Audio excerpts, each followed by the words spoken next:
What is going on YouTube and Twitch? I am streaming Dark and Darker today. Well, and YouTube reactionary content. Well, yeah, commentary. We're doing commentary. You know what? That's actually a great idea. I need to start doing that. I need to start writing down plans,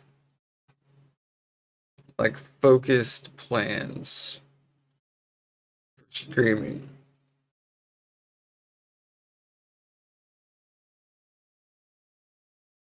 You know what? I have a website that I can use to do that. Let me just clear this. Go to here. We're gonna get rid of this.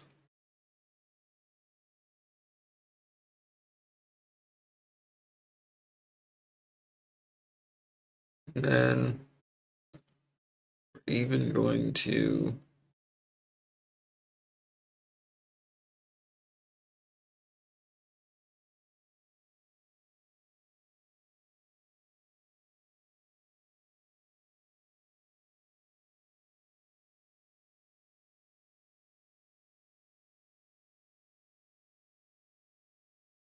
you know what?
threats it never saw coming. Randy, somebody with a mask, sunglasses, and a hat is trying to come up in here with presents.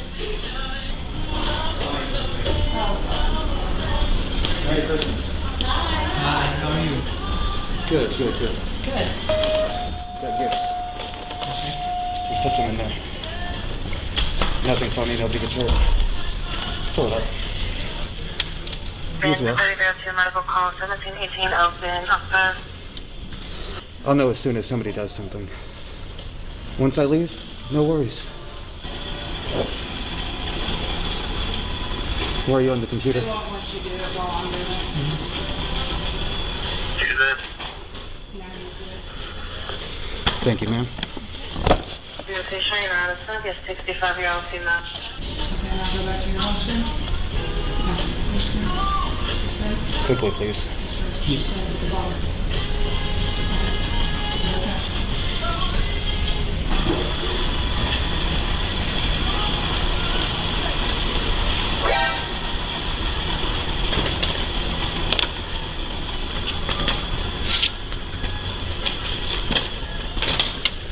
Sorry for the distress.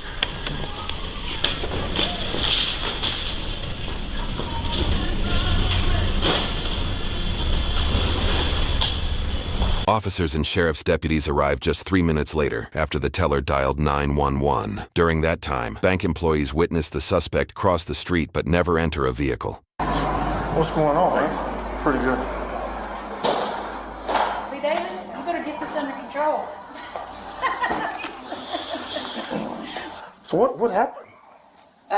Guy walked around from the drive-thru and the tellers alerted me and said somebody with a mask is coming in with Christmas presents. He walked in, walked straight up and said to put whatever in the bag. And then he said, sorry for the distress. As he walked out, a bunch of cash fell and he just kept going. And then he walked across the street. They said he ran towards here, 4350, just be advised, myself and a deputy are coming from behind Texas Mattress through the woods that way.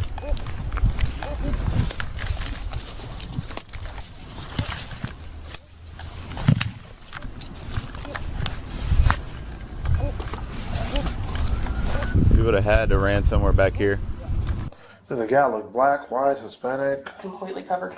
Just by his voice, he seemed middle-aged, but I couldn't tell.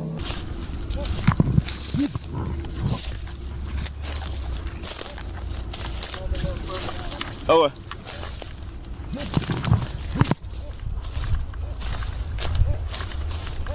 You hit a distress dispenser. Damn, right there. And it only dispenses X number of bills. The male subject was wearing a Christmas hat, looks like some black tennis shoes with white bottoms. I've got a few. I can't tell if these are animal prints or maybe. Looks like the top part of a shoe. You see if there were... Yeah, that's a shoe. That means he went across. He had to have a car over there. He just... Do we know an amount yet? That's what she just printed out. 6,000. 6,000? That's our emergency dispenser. Hey. He honestly had to, because I was right here. I was at the car wash on 11th. So he had to go straight through. Here's a... Why do I feel like I know him, B? I don't know. He sounded familiar. He did a good job covering himself up. I can't even see any gaps. Wearing some Sauconys, I could tell that. Those shoes? Yeah, Those like black Sauconys.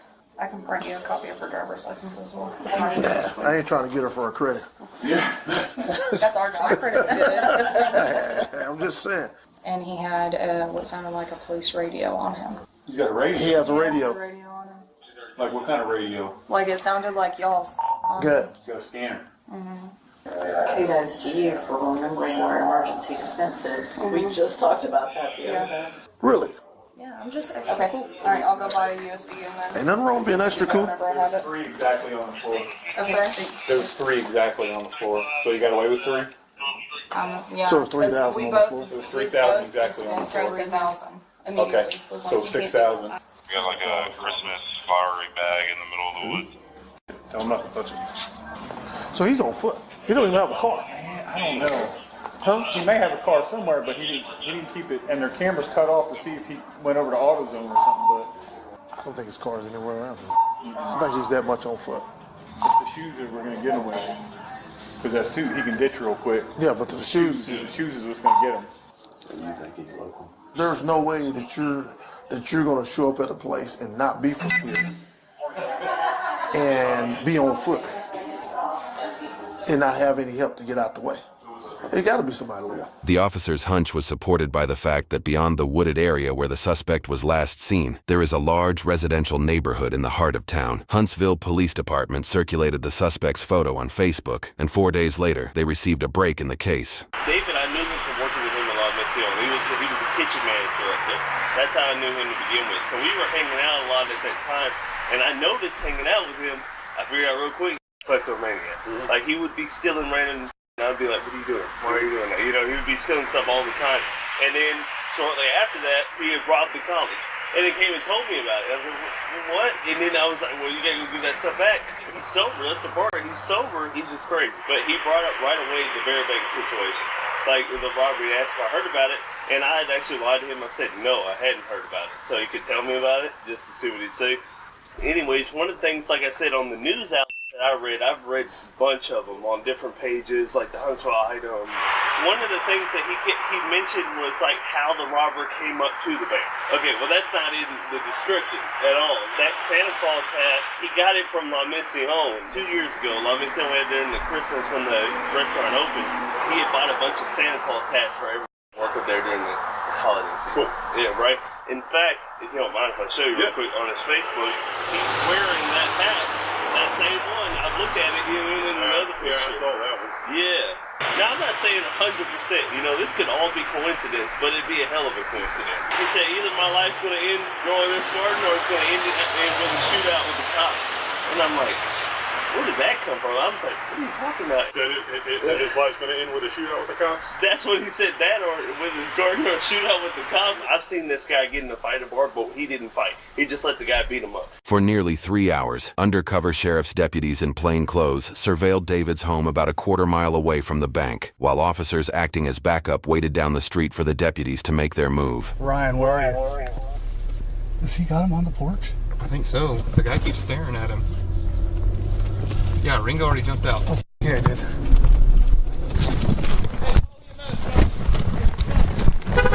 Hey, get EMS and out to our location.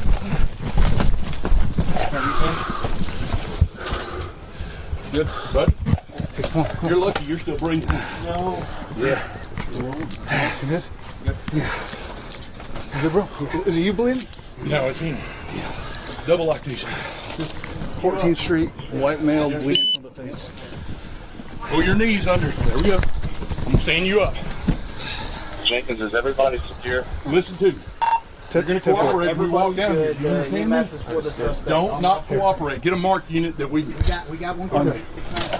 Police department, hey, hands up! Hands up! Hands up! Stand up! He doesn't know anything about this. Okay, shut the f up. Stand up. Come to me. Get him behind us. Come to me. I'm passing to you. Are you on? Do you respond to news summary, Counselor Claire at 1260? Clear back here. Push it. Okay. I'm gonna plug this. Okay, you got it?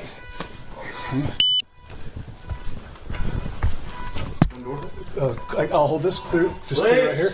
Police department! Police! Clear. Clear. Good, Ryan.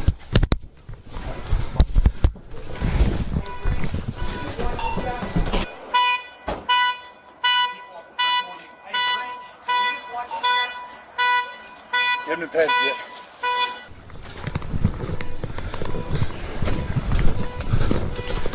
Clear, clear, clear. Is that my car beeping? I think so. I got a unit coming behind me. Clean over the skull. They're up there. You have anything on you that's going to stick me or hurt me?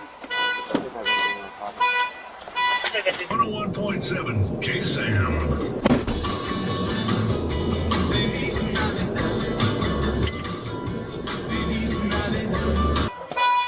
What's going on? How much? Came to see a friend.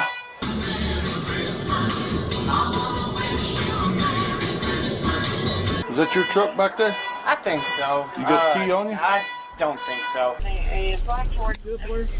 Yeah. Okay? No. You checking on Ryan? Yeah, we had him. I was going to get let EMS clean him up. Do we have anything on him, or can we unhandcuff him? No, we were just securing him while we were Okay, there. I go didn't ahead, know stand what up. we had. Okay. Those are orders he goes. He's not allowed to go back in the house. Yeah, he knows that. We got a search warrant, so. Yeah. Can't come in the house. You got somewhere you can go, man? Yeah. You tell all his friends he got swatted for real. I hit the gun. I hit the gun, got it off him, got the gun, and got the gun under my heel. At that point, Ringo got me. Ringo came up there. I came up here. I was going to rifle. He was in a pistol. But Ringo came up and he stepped up. I'm like, hit on that. Came around. All right, take a seat. Raise your hand.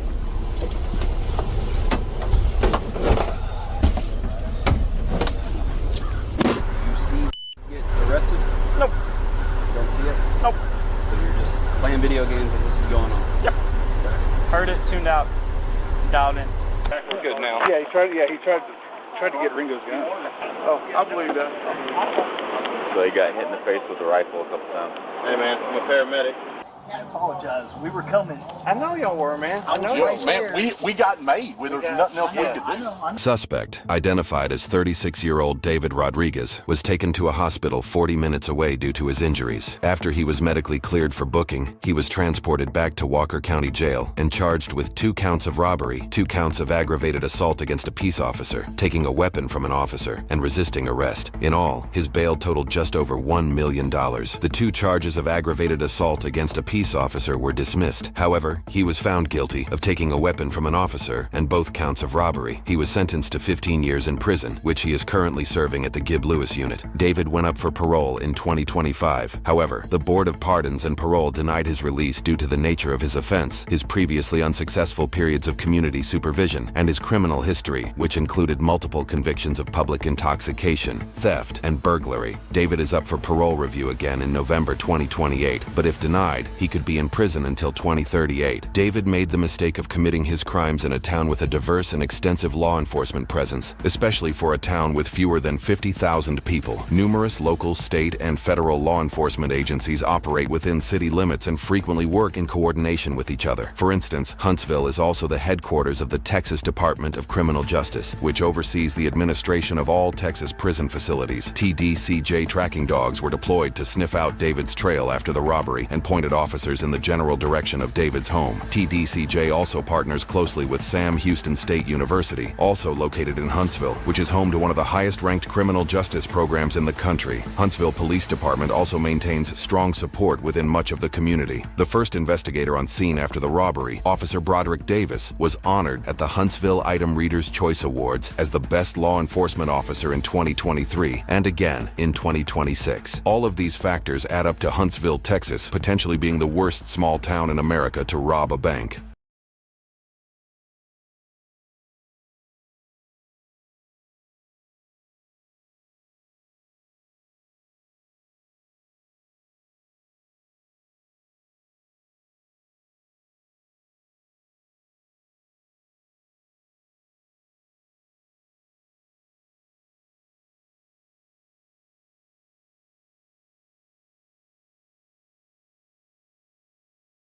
Asia consumes more than half of the world's physical gold every single year. That's China, India, Southeast Asia. Between them, they are the dominant force in physical demand. And yet, they don't set the price. Not Shanghai, not Hong Kong, London, New York. But for decades, that has been the structural fault line in the global gold market. The world's largest buyers had almost no say in what they were paying. The clearing, the settlement, the benchmark prices, the delivery infrastructure. All of it built in the West and in time zones that closed hours before Asian markets even opened. So earlier on this week, July 7th, 2026, all of that has begun to change. Hong Kong launched a trial for its central clearing and settlement system for gold. They activated a live delivery link with the Shanghai Gold Exchange and introduced a new gold price benchmark delivered with Bloomberg. No grand proclamations, no overnight monetary reset. What is happening is very, very intentional and it's structural. Asia is building the foundational infrastructure for a new gold market. To understand why that is significant, remember this: financial power doesn't come only from demand. It comes from infrastructure. Now, London controls the LBMA gold price fix, the benchmark referenced in contracts and reserve managements and institutional holdings globally. COMEX in New York dominates the futures market. Together, these two Western platforms shape the price of a commodity that is principally consumed in Asia. China is one of the world's largest producers of gold and its largest consumer.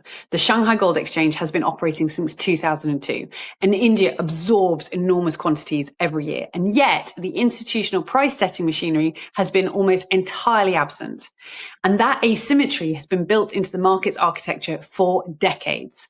So now, what exactly is Hong Kong building to replace it? And why is the World Gold Council now using the word price setter?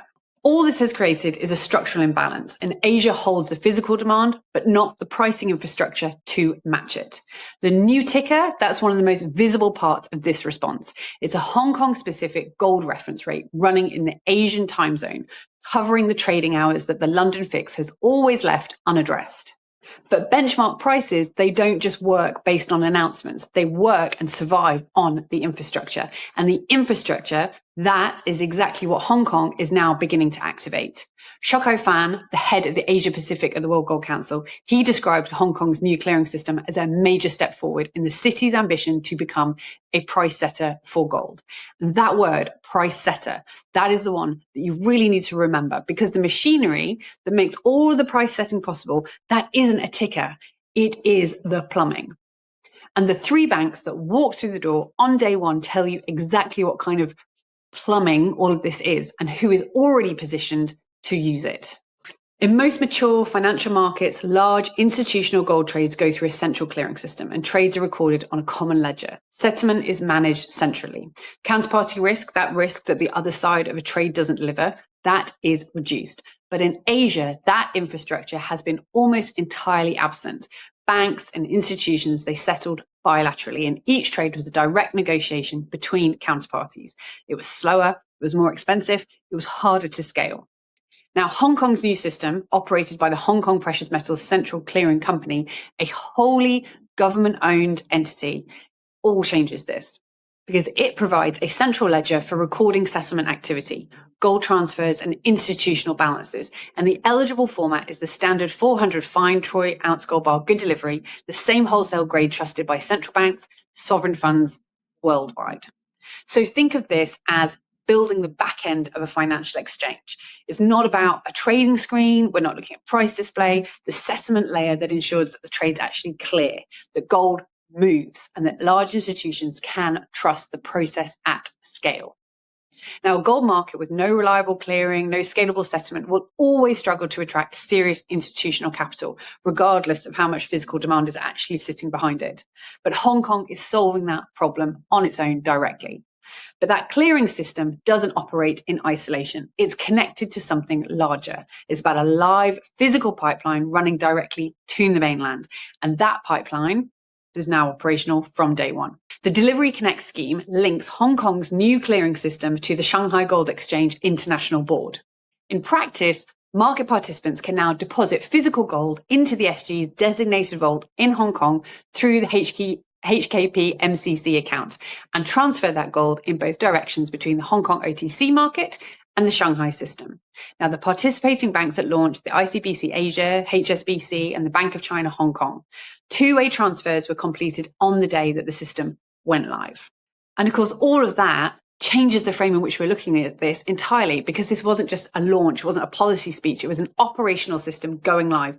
Physical gold was deposited, settlement activity began. Three major institutions were inside it day one. And the question that raises isn't about the gold price this week, it's about who gets to set that price 5 years from now, and whether the architecture being built here is specifically engineered to do exactly that. Hong Kong's gold ambitions, they're not happening in isolation. They are being built alongside China's wider effort to internationalize the renminbi. That is not some speculative suggestion. It's structural. It's very much structural. And look at what is moving simultaneously. Beijing is expanding its Bond Connect scheme, increasing the offshore renminbi investment quota from 500 billion to 800 billion yuan, and new measures to deepen offshore renminbi liquidity in Hong Kong. And in the same package, gold market infrastructure, clearing, storage, delivery, price discovery. Gold, offshore yuan, bond market access, cross-border settlement, they are all moving in the same direction at the same time. Hong Kong is not simply another city that is competing for bullion business. It is China's international financial gateway. And Shanghai is the domestic gold market, but Hong Kong, that is the offshore bridge. And gold fits that architecture for a reason that has nothing to do with nationalism or sentiment, but it has everything to do with what gold is when it isn't sitting inside someone else's ledger. Gold fits all of this perfectly because it isn't issued by anyone else. It is a reserve asset outside the dollar system. It's demanded by Chinese households at scale, and it already sits at the center of Shanghai's domestic precious metals market. It functions as collateral across jurisdictions, and unlike a US Treasury bond, it does not depend on the fiscal discipline of another sovereign borrower. Now, that last point isn't just some small detail for China. Beijing has been reducing its holdings of US Treasuries for years, and gold has been moving in the opposite direction. A bar of gold sitting in a vault, that preserves wealth. And it's not a small detail, but a bar of gold sitting within a functioning clearing and settlement system linked to offshore renminbi liquidity, connected to a derivatives market, accessible through an internationally recognized price benchmark, or that has a very different level of financial utility. It becomes collateral, it becomes settlement, it becomes the infrastructure. So that is what is being built here. And the parallel with London, that's pretty instructive. London did not become the global gold market by having the most demand. It became the global gold market by building the infrastructure, by building the clearing, the settlement, the benchmark, the legal framework that the rest of the world chose to use over decades through repeated institutional use, deep liquidity, and accumulated trust. Asia, it's beginning that process. Which brings me to what this means for anyone already holding physical gold. For physical gold holders, the trajectory here is only supportive for your portfolio. A gold market with deeper infrastructure, more institutional participants, and a credible price benchmark in the Asian time zone, that is a more liquid market. More liquid markets price assets more efficiently, and that's great for anyone who holds the underlying asset. For decades, the gold market has operated with structural asymmetry. Asia drove demand, the West drove the price. But that story, that's starting to be rewritten. And it's not just about some single press release, but it's about clearing ledgers, delivery vaults, and a new benchmark ticker running in the Asian time zone.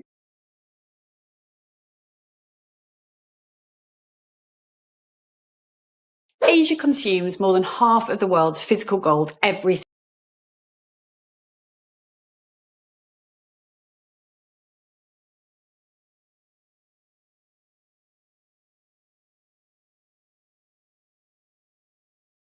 Did you stack too much silver and gold? Just about everyone has heard the term everything in moderation, a timeless philosophy that expresses the importance of balance. It's a pretty simple, straightforward concept that applies to just about everything. Whether the activity is healthy or not, the rule is almost always relevant. But when it comes to silver and gold stacking, the fine-tuned balance can be a bit challenging to attain for some stackers, especially new stackers that are experiencing the primary symptoms of a silver bug bite for the very first time. Obviously, as stackers, we prioritize wealth preservation and growth. We understand the importance of having the ability to hold tangible value in our hands that can't be denied. And as society develops further and further into a digital ecosystem, feeling the weight of value in our hands is going to become more and more rare as time moves forward. So aside from the addictive aspect of this hobby, there's also real urgency around adding as much metal weight as possible due to these degrading credit systems and the ever-debasing fiat dollar. Having a financial rock to cling to is very important in this wild upside-down financial chapter we happen to all be living through. An ounce of silver is worth around $60 right now, and $60 can fill up most family sedans with a full tank of gas and pick up a meal or two for the next few days. But in 10 years, how much will that same $60 purchase? What about 20 years from now? Stackers understand these fundamentals through and through. That's why there's so much added urgency to stack what we can when we can, especially in times like these. But the question still remains, where do we as stackers find a balance in the face of this perpetually debasing dollar? Inside of all of this madness, where do we find the rhythm that levels out quality of life and financial security? Well, today, without further ado, we're going to talk about walking the tightrope between financial well-being and neglect of other important aspects in our lives, and why the more we stack, the more we understand what's truly valuable in life.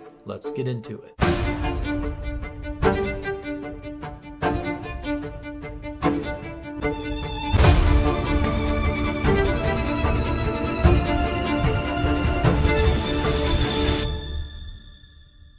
If you guys enjoyed this video, please like and subscribe as we push hard for 10,000 subs. And let me preface this video by stating that none of this is financial advice. Do your own research, come to the best conclusions that you can based upon what you find. And if you would like to add some silver or gold weight to your precious metals portfolio, be sure to check out the 49's Fine channel sponsor, Pembex. They're an online metals dealer with low prices and secure shipping. So if you'd like to add some silver or gold weight at good prices, be sure to check them out at Pembex.com. Tangible assets are not only becoming more and more scarce, but the appreciating prices for homes and land are outpacing the fiat wages the middle class is paid with by a significant margin. In some areas, single homes by themselves have appreciated at rates competitive with some middle class 401ks. In 1970, the U.S. Census Bureau reported that the average sales price of a new home was around $26,600. And that same year, the median family income was right around $10,000.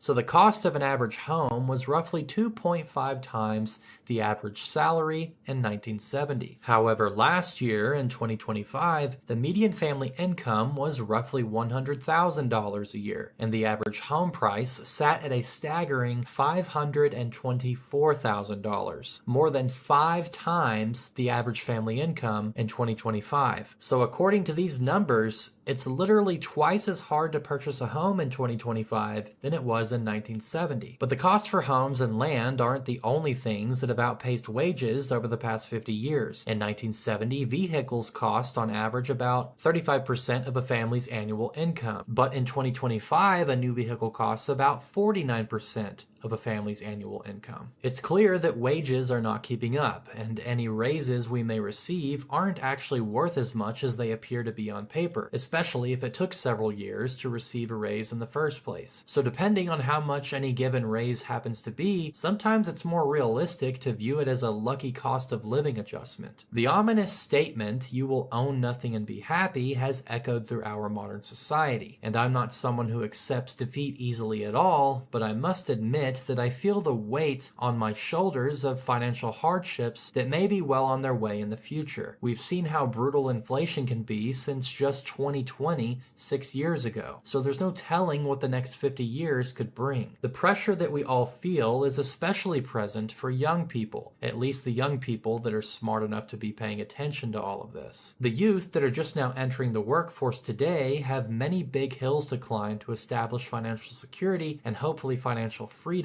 after that. But unfortunately, as the years go on, it's only getting more difficult. All of these factors have created high amounts of urgency for not only stackers, but non-stackers as well. It's common knowledge that saving just to save is a financial death wish at this point. With how things are going, anything outside of an emergency fund should be put to work in some way or another. But with all of this urgency and occasional anxious preparation, where do we find balance in all of this? After all, preparing for the future is very, very important, but it's not everything. Stackers not only dedicate themselves to building up weight, but they also thoroughly enjoy it. So it's possible at times to over-prioritize our stacking and investing habits. It's very, very good to make sacrifices and stay disciplined. But if it's at the expense of memories being made with loved ones on a consistent basis over long periods of time, then maybe it's time to analyze one's stacking frequency. It's good to not overstretch and put yourself in debt with some lavish lavish vacation that you can't afford, but it's also important to not isolate yourself in the pursuit of stacking more metal's weight. And I'm not a fan of going out to eat simply because of how brutally expensive it is nowadays. But if there's an opportunity to meet with family and friends that I haven't seen in a while, then every dollar spent is well worth it. Memories and good experiences with the people closest to us are very, very important for our collective well-being. And oddly enough, stacking itself is what taught me what was truly valuable in life. And I'm not talking about spot prices. Stacking showed me that all the material possessions that are constantly propagated at us through the media aren't actually valuable at all. There are countless advertisements that try to convince us that their product or service is what will make us truly happy and healthy. And corporations want us to believe that they hold the key to our happiness and fulfillment, and all we have to do is swipe our credit cards to get it. But that's simply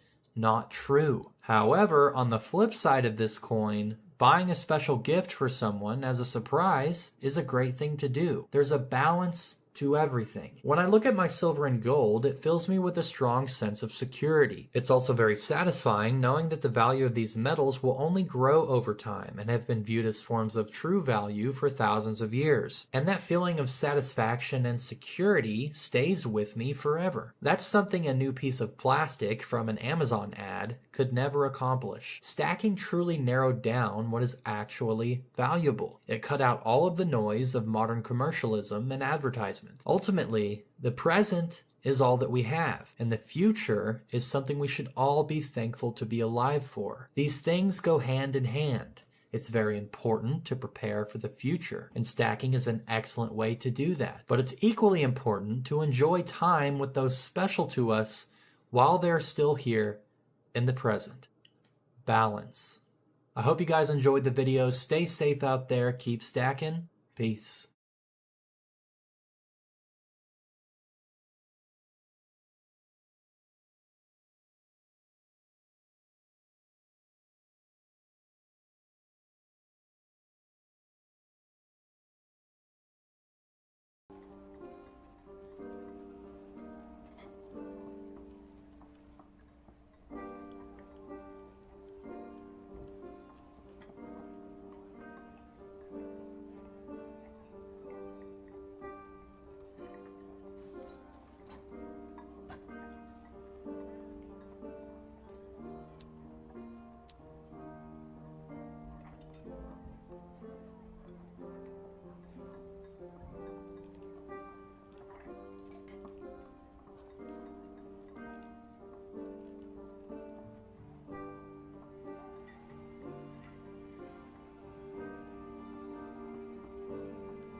All right.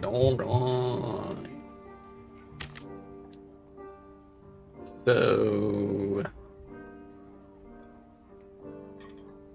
I go for a ranger. Let's go for, oh, I don't know, a chess piece.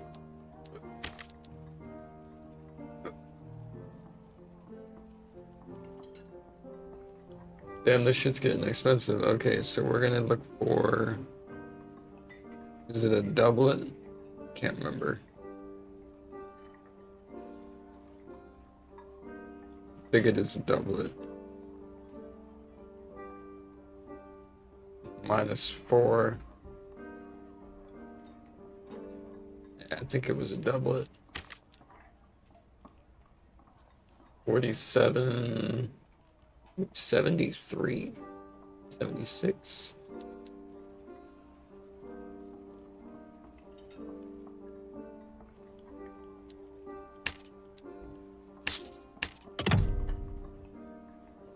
Fuck yeah. Unique.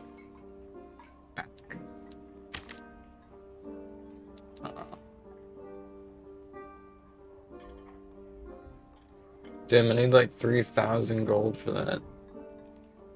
Insane. Alright, well, I guess we're gonna go back to playing the game. Yeah, it's a doublet.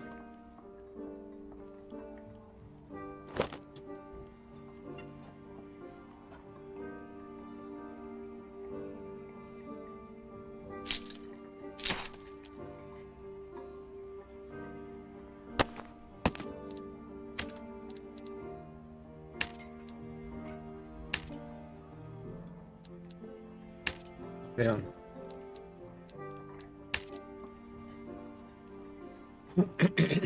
Alright, so here we go.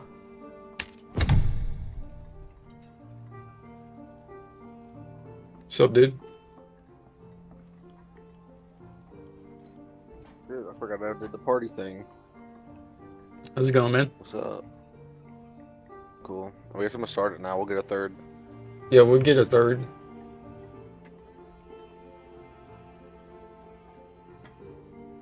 I just bought a chess piece for 1,300 gold. But it gives me 76 luck. That's crazy. This is a Squire Royale. I don't know if you were trying to get a geared lobby or not. Oh, I thought it was PvE. Nah. Alright, good luck. GG.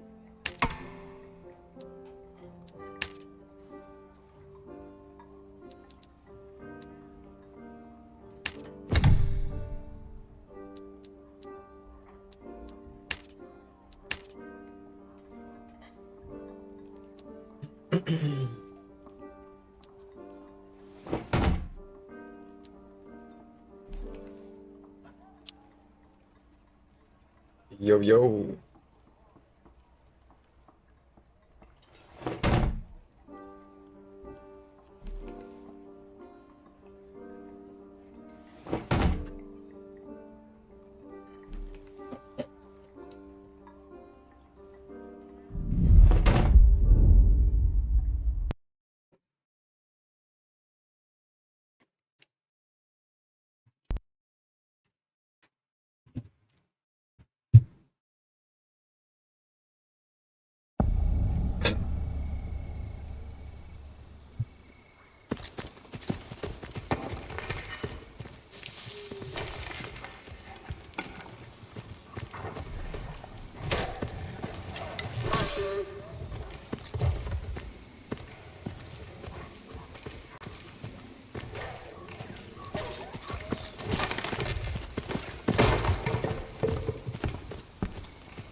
Buy the drink.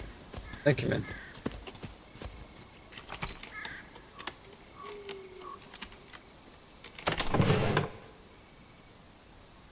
Oh, cool. These are really nice.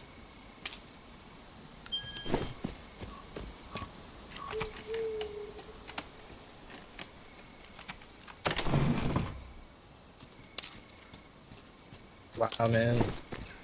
Luck really makes a difference. This is awesome.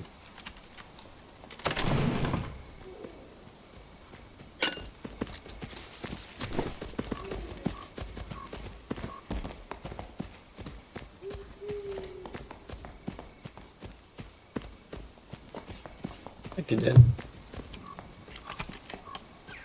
Yeah.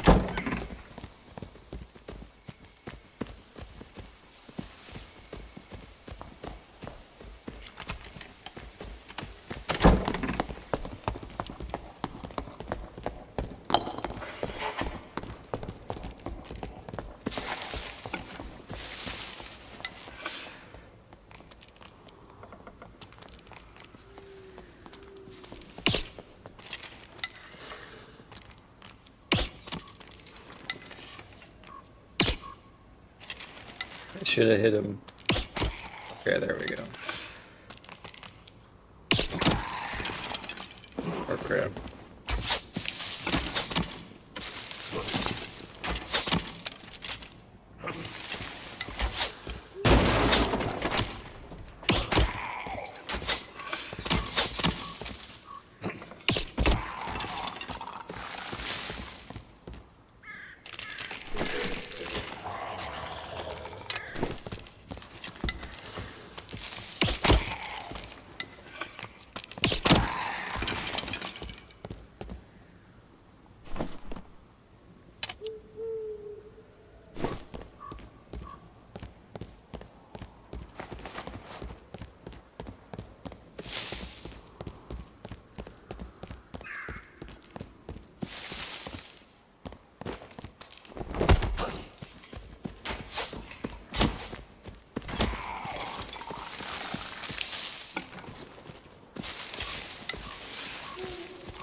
Can you ping where you died?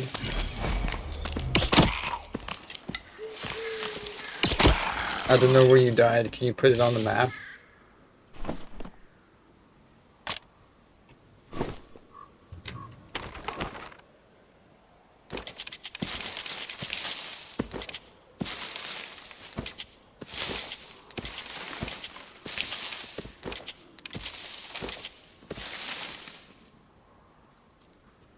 Where did you die?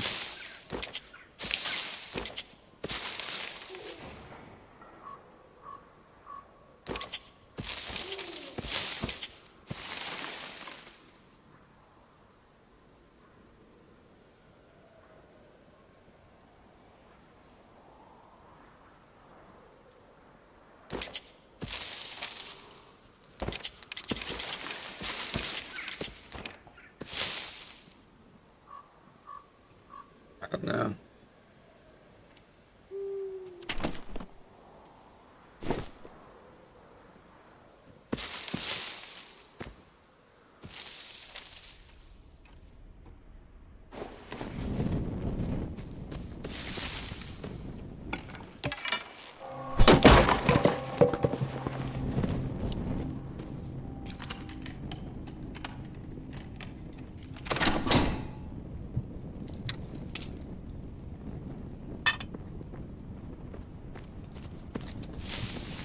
Can you ping it on the map where you died? Oh, it's just left.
Yep.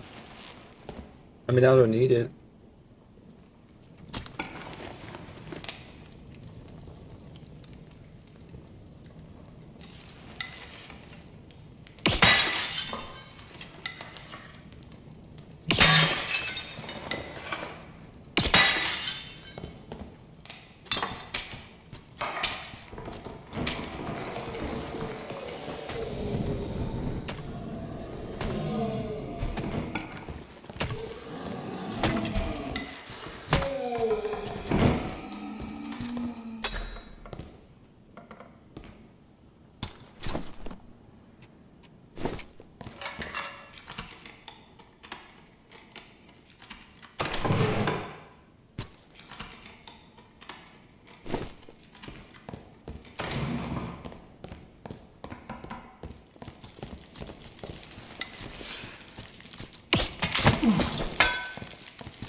Dude, those things are fucking insane. The hell?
Yo, yo.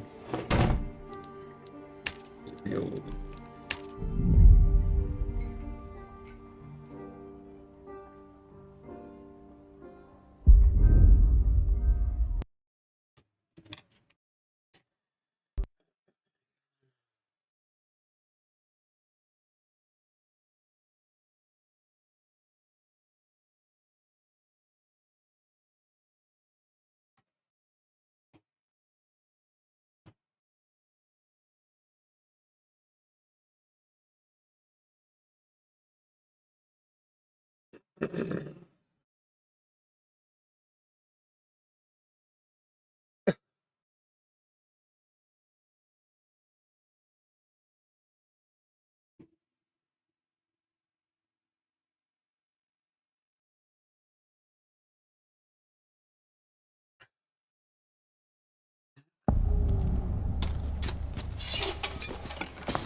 Watch, I'm gonna open this up and I'm just gonna get a blue.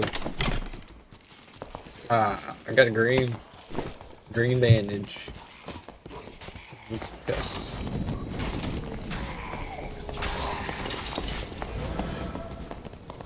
Try to get a gold tooth off that guy. Watch, ready?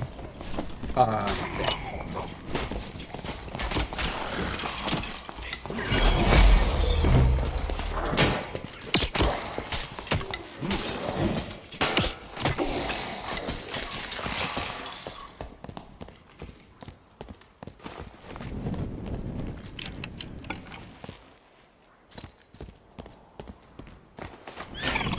Oh shit.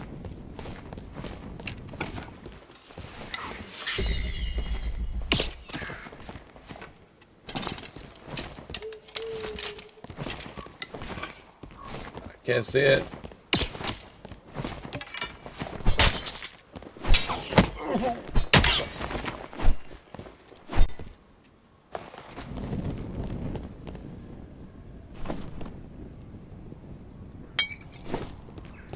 I don't know why I picked that up. Those.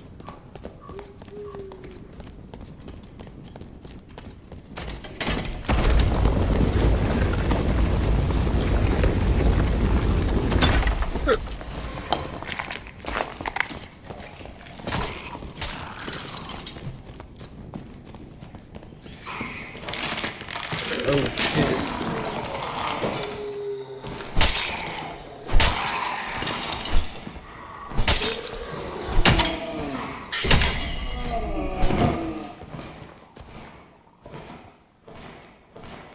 Oh fuck.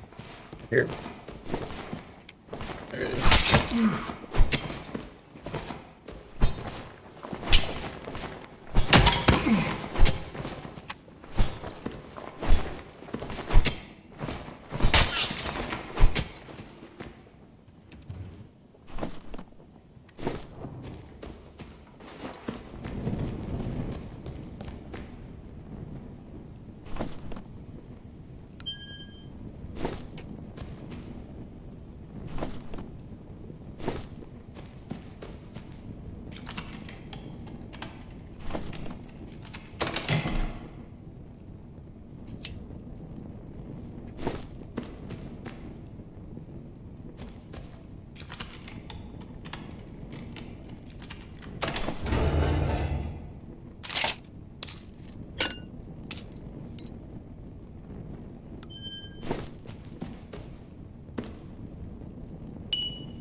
Good drops.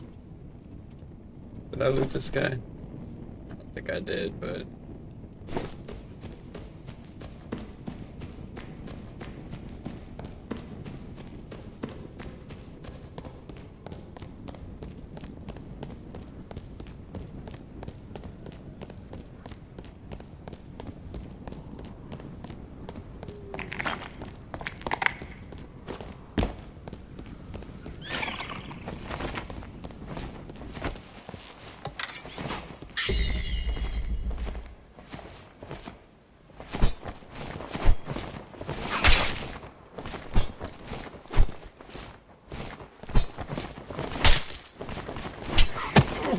Fuck.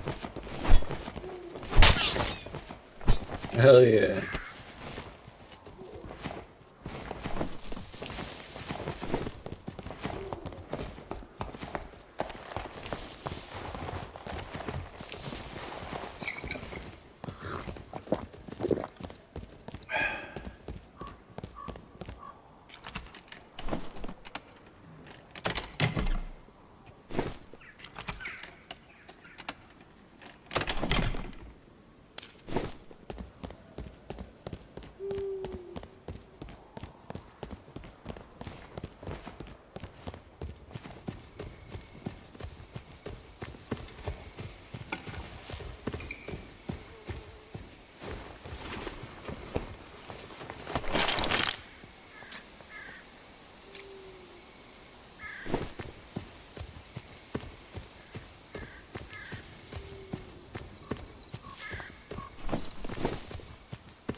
Here, take some of this loot. Or not.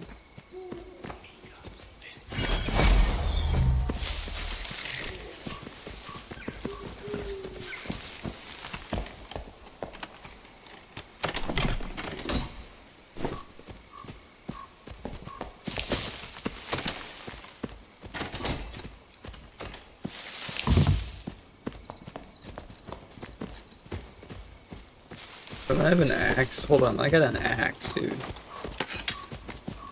gonna chop down this fucking tree.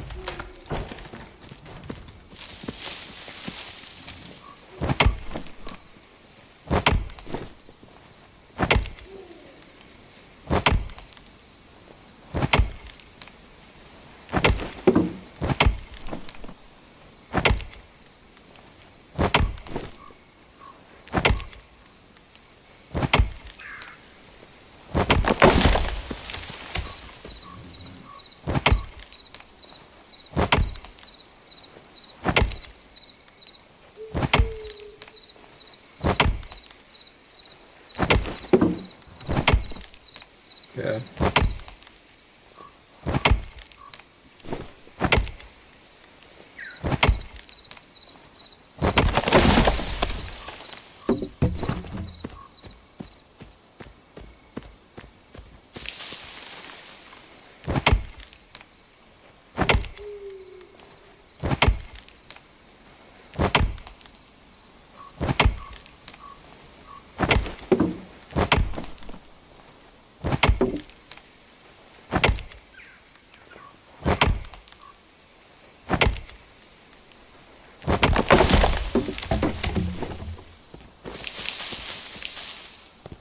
Oh, sweet. I needed that.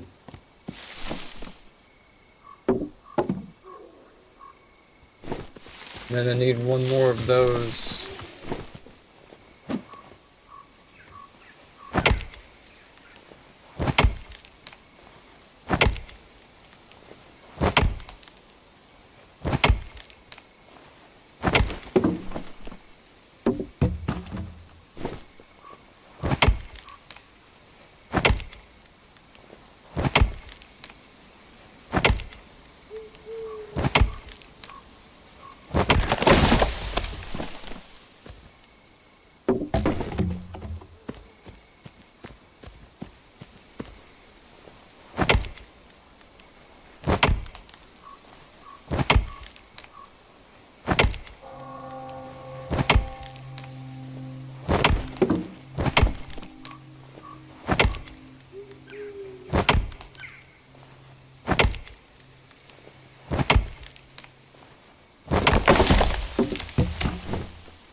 I just need one more cracked log.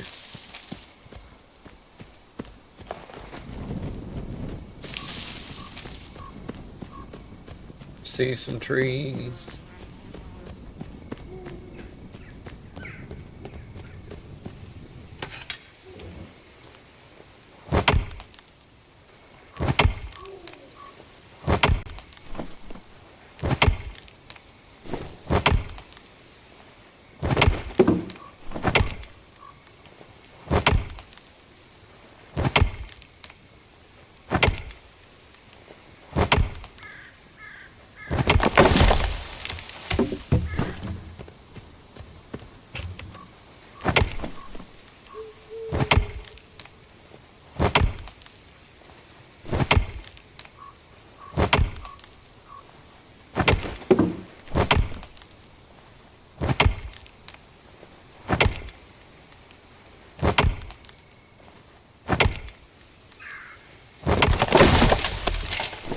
Oh cool, I got it. I didn't need to drop my gloves.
Hey, Ook, can you hear me?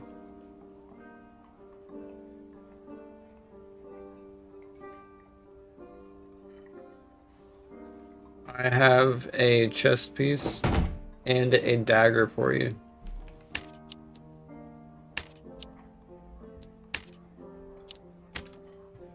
Oh shit.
What game you playing, Dad? Oh, cool. What part? Where you at?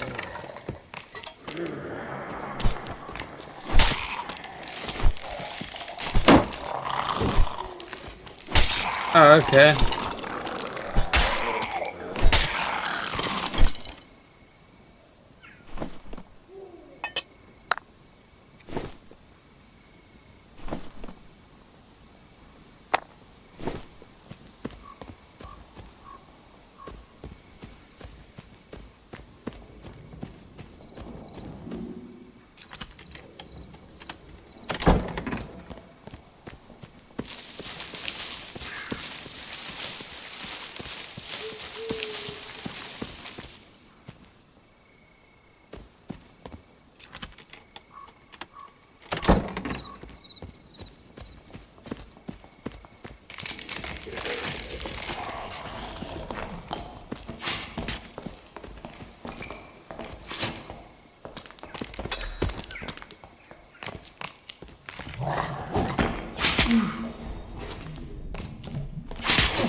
I hit it, dude. What the fuck?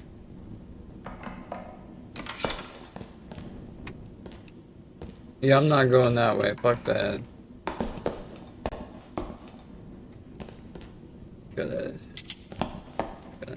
Oh god, no, fuck. Okay, hold on. I gotta line this up.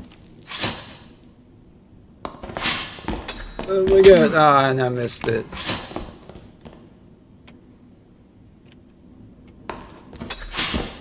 Got it. Alright.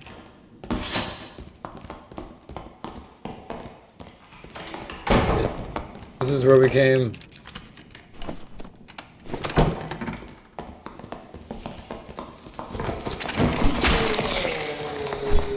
Why is my character super slow?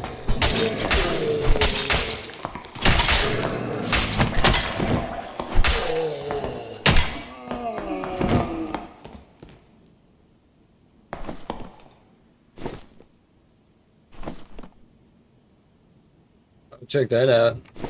Look at that one. The poison vial. Would that ghost dust actually sells? Look at here. Look at here. See this on the ground? That ghost dust pouch. That sells good on the market. Dude, your tongue is sticking out and it's flicking. When I was saying that, that was funny. I'm gonna take that because I can actually access the market. But at level 20, you can sell that on the market for really good too.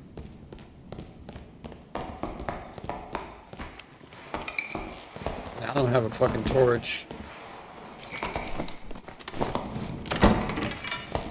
Watch out.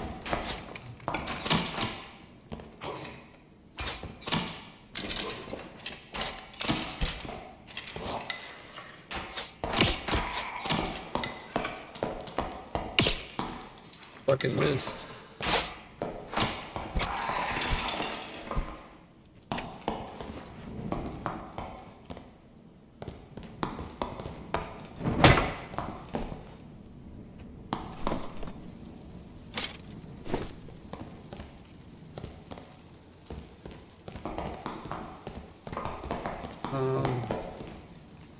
Yeah, let's skip this one.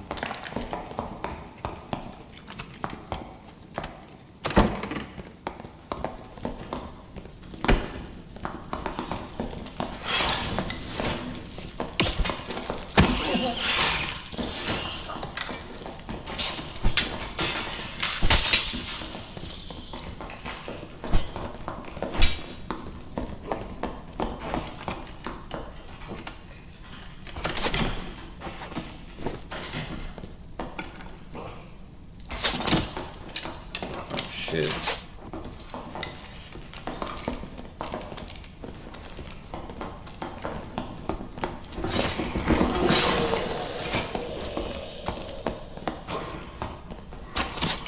I fucking see him. Shit, there he is.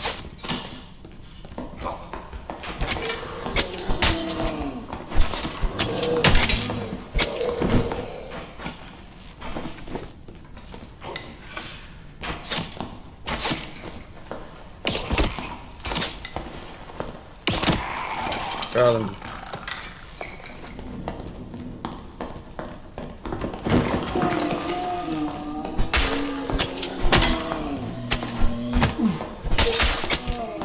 Holy shit, I'm almost dead. I gotta put this campfire down.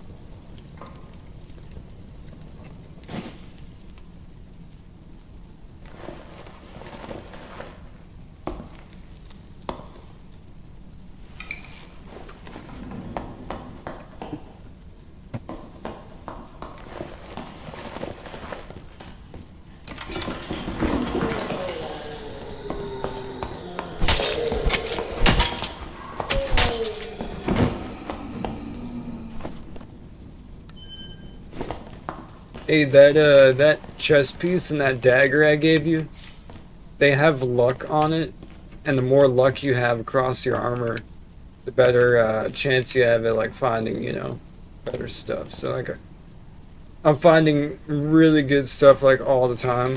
Like right there, that was just a purple diamond or blue diamond. And yeah, like if I open up this shit, I'll probably get another blue, but I don't have a lockpick. Fuck.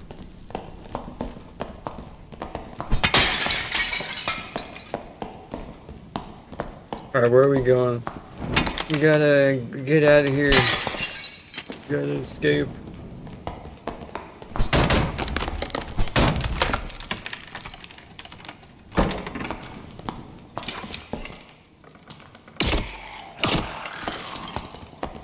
Double tap.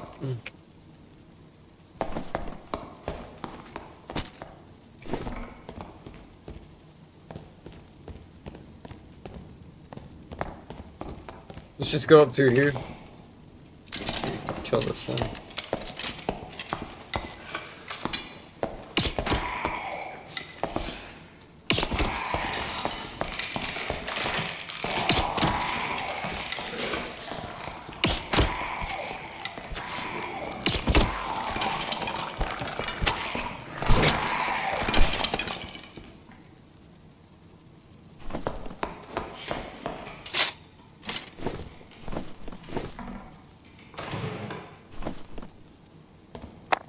Wow, I never found that before. That's cool.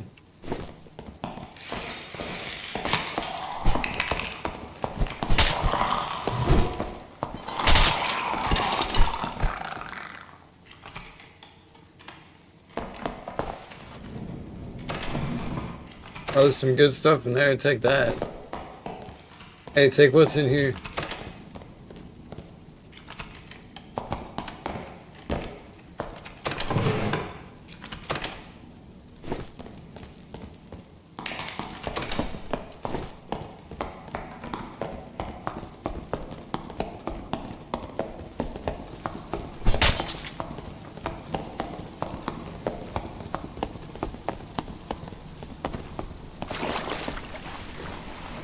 Somebody turned off all the torches. GG, man.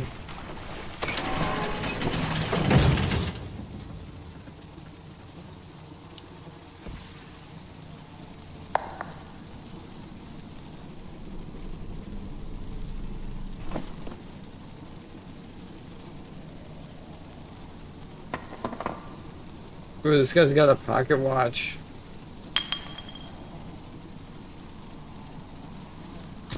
With a few purple items.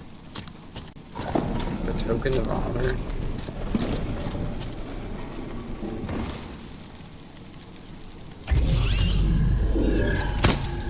I get a token of honor.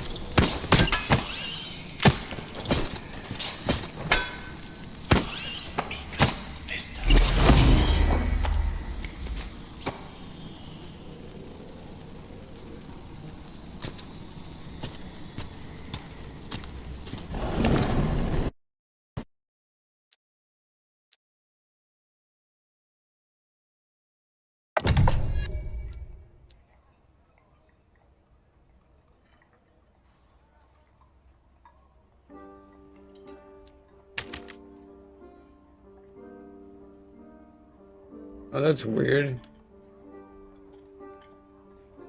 It fucking took the items back.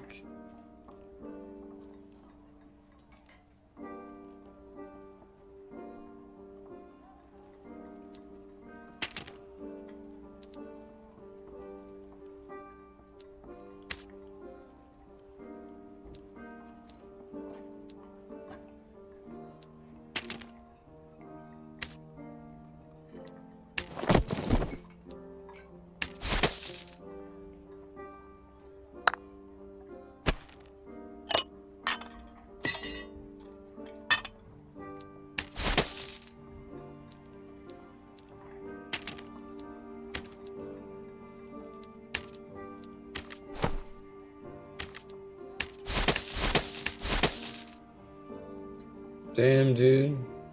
That's the way to do it. Just farm wood.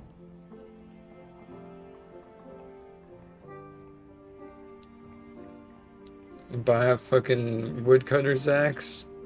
Start cutting down trees with a lot of luck. Ghost dust pouch.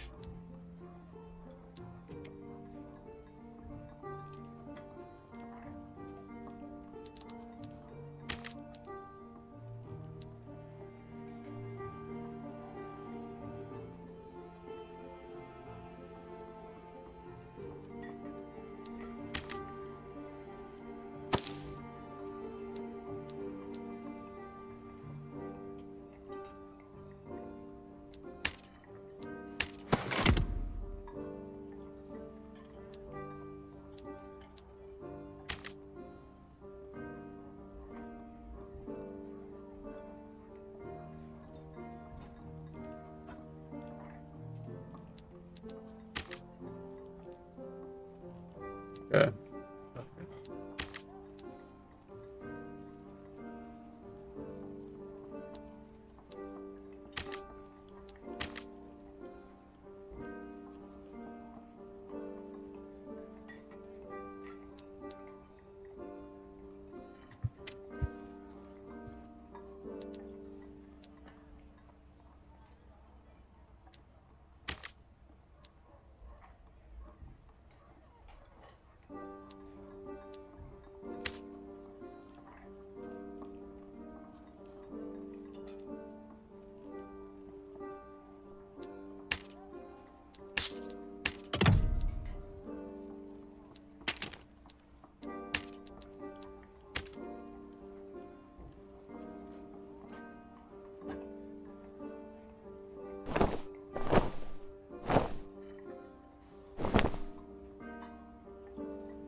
Dude, I'm at 451 luck. That's insane.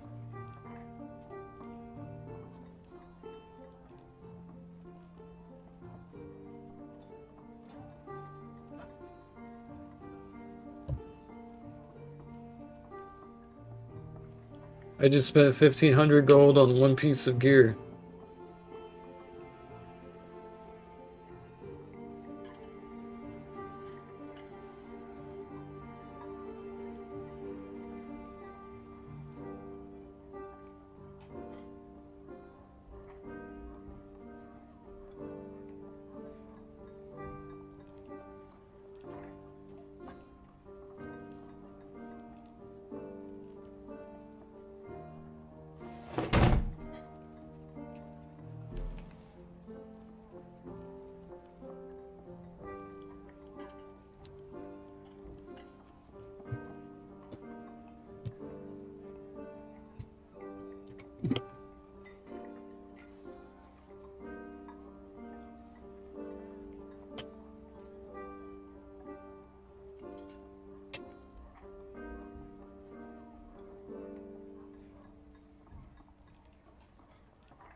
Yeah.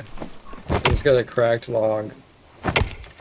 Dude, I've already made like 1,000 gold just from chopping these trees.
Dude, I've made so much money just chopping these trees. It's insane.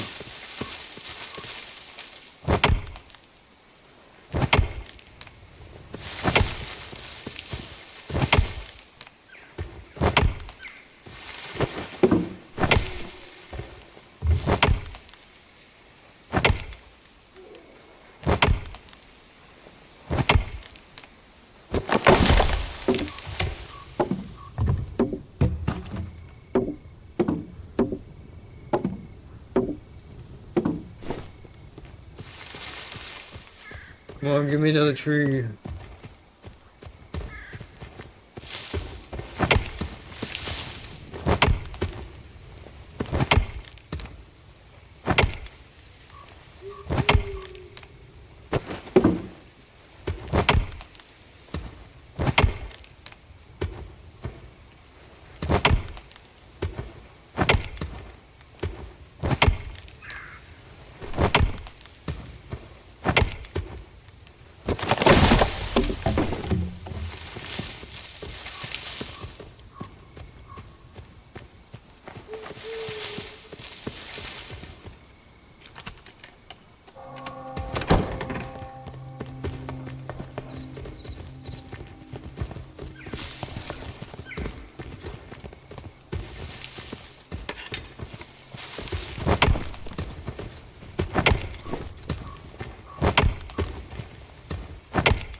I have almost 2,000 gold just in wood.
Oh, what the hell?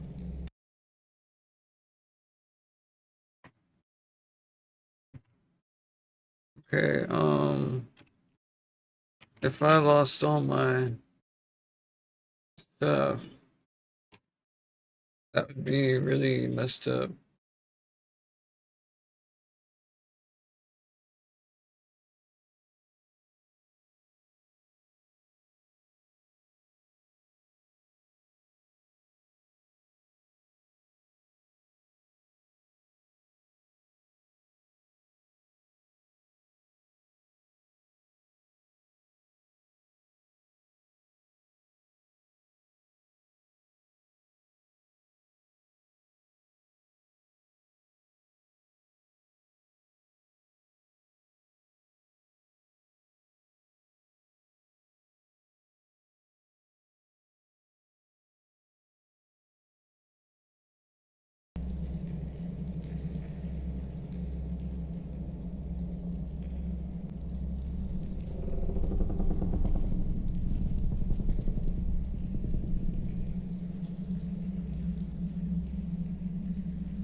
Okay.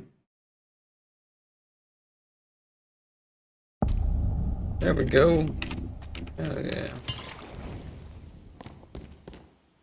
Oh yeah, man. Good.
Holy shit.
shit, dude.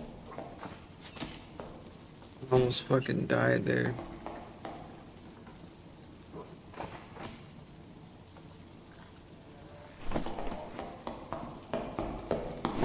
Hey man, I have like no healing stuff. You got something. Oh yeah. Dude, I was like 1 health. Yeah, man. 1 health, dude. Shit was crazy. And now, I'm at full health.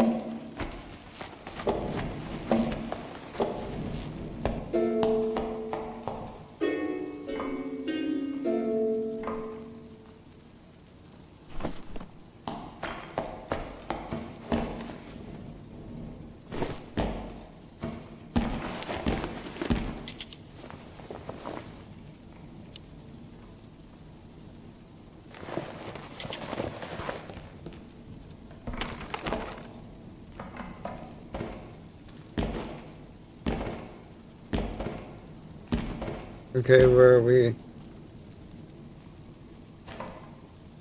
Oh, okay.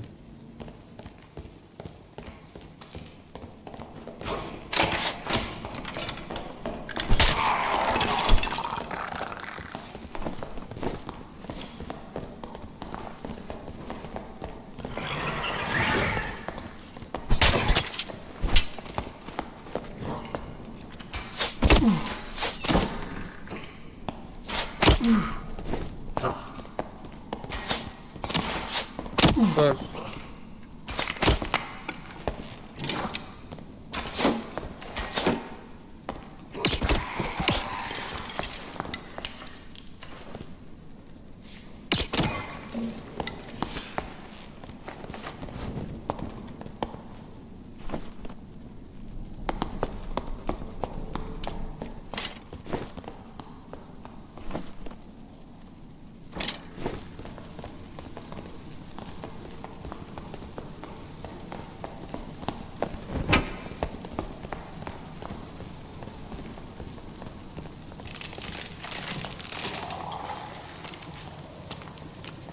Oh shit, hold on, I gotta put my torch on.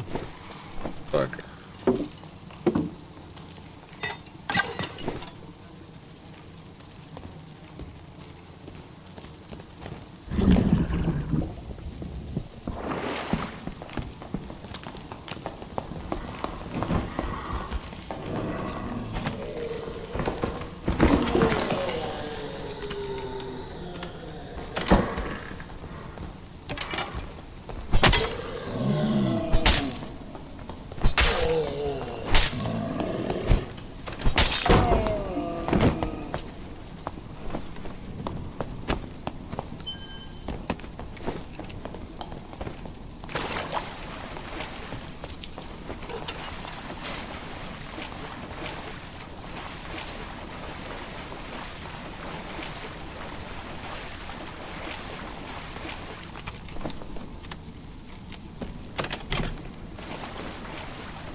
I gotta make room.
thank you.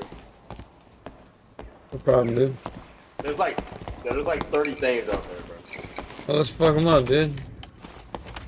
Alright.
I just got a cracked log, dude. Good. Hell yeah.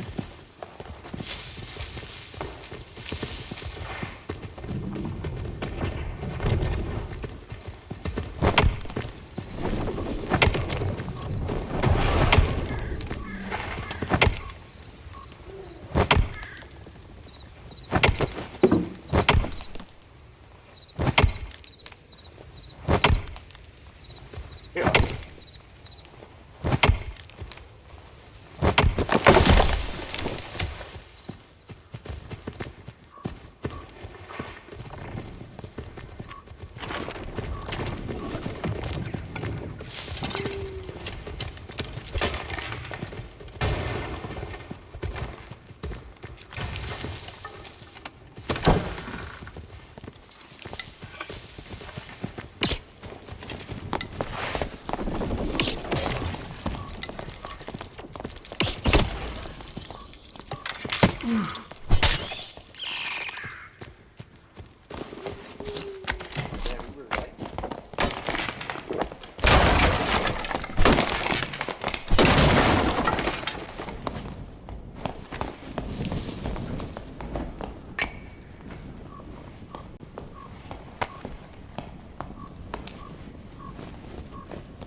I'll drop a fire.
What the fuck?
Hey, do you need healing stuff? You do? Alright, here, take this.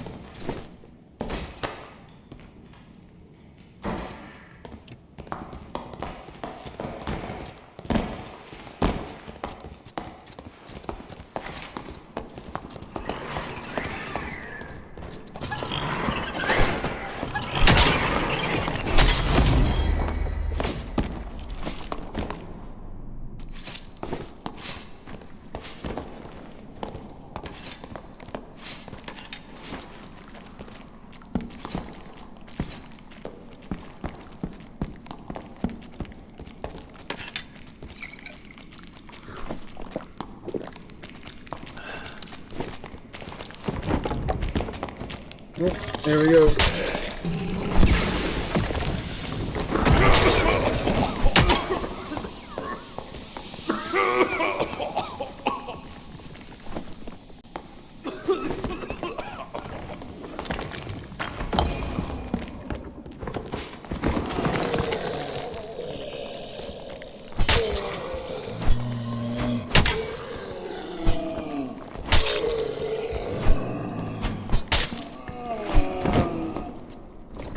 Oh, cool.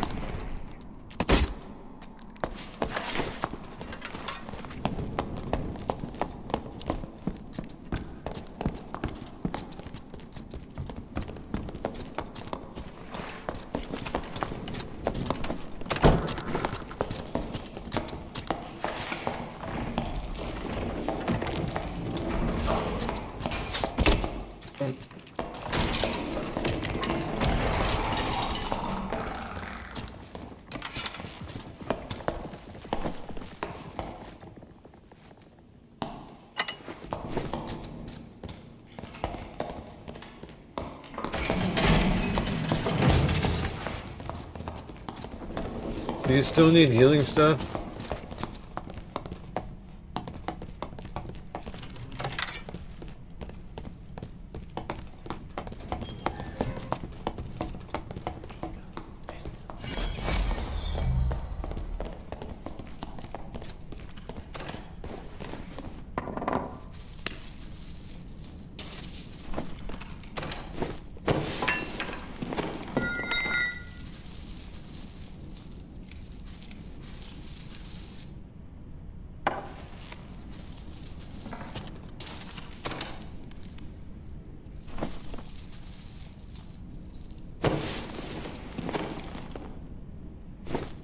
Not bad, not bad. Hell yeah, dude. I have some of this.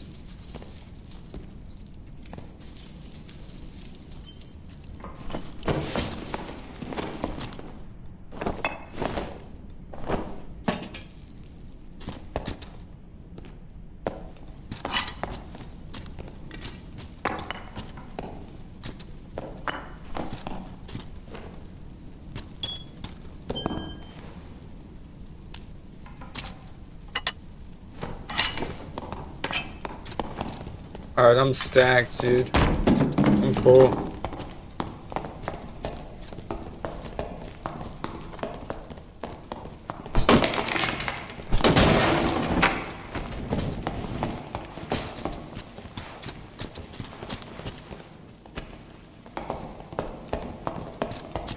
Which way do we go?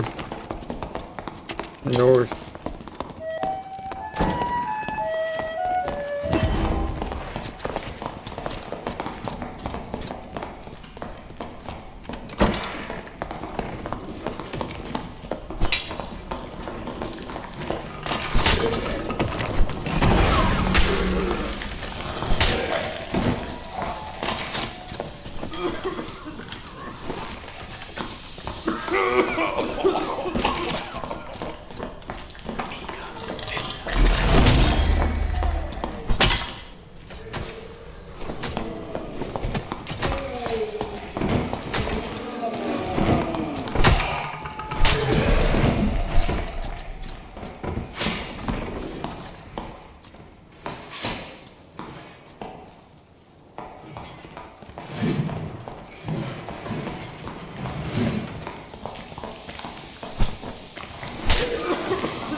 Oh shit, where's the guy? Where'd he die at?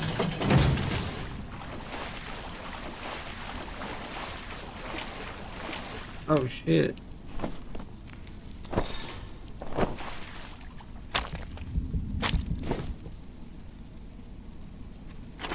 Alright.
Damn.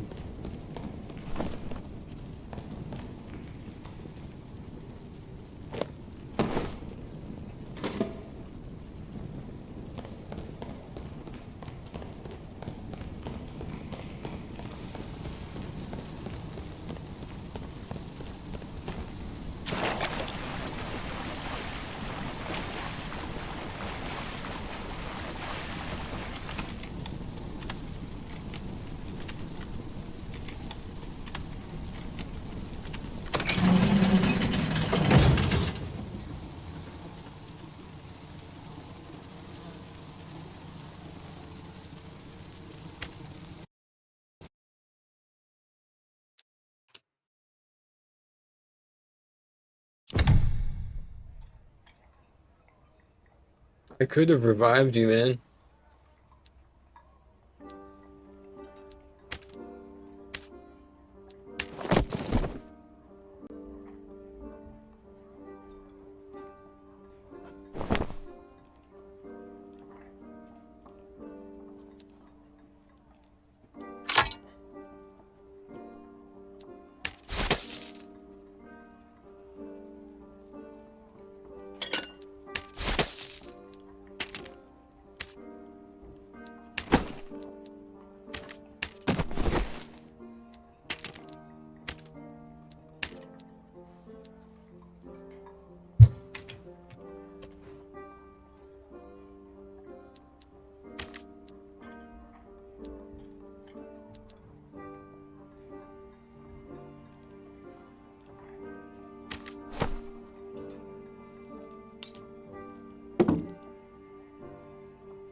3,000.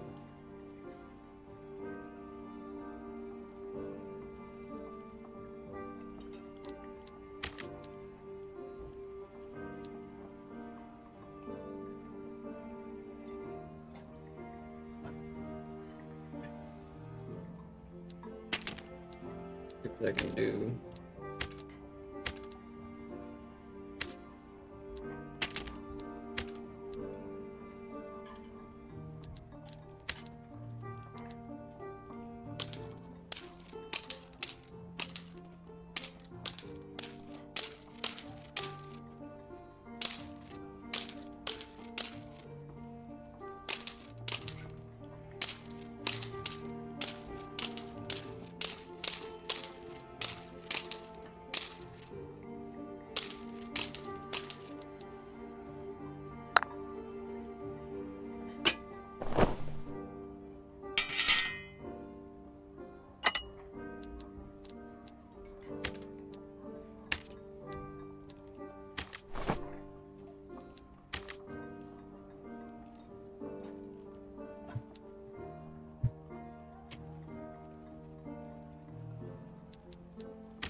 Yo, what's going on?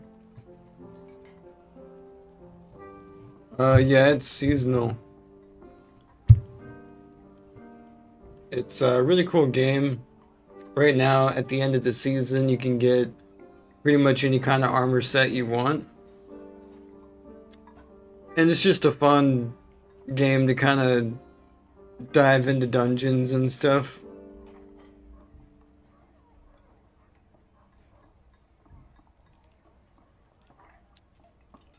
I'm gonna watch a bit of YouTube while I eat some food, so I apologize if I don't say anything.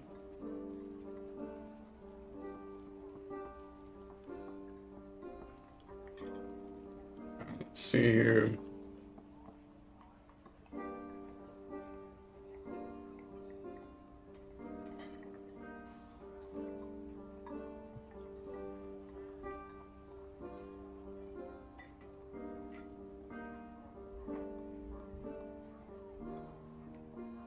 No way, dude. What? Alright.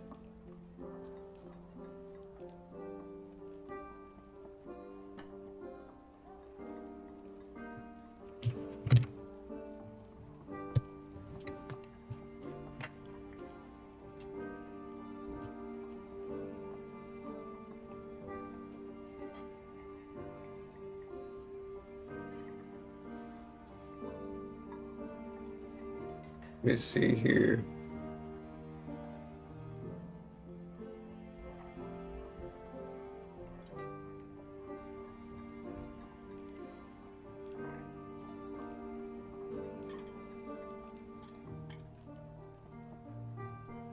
Whoops.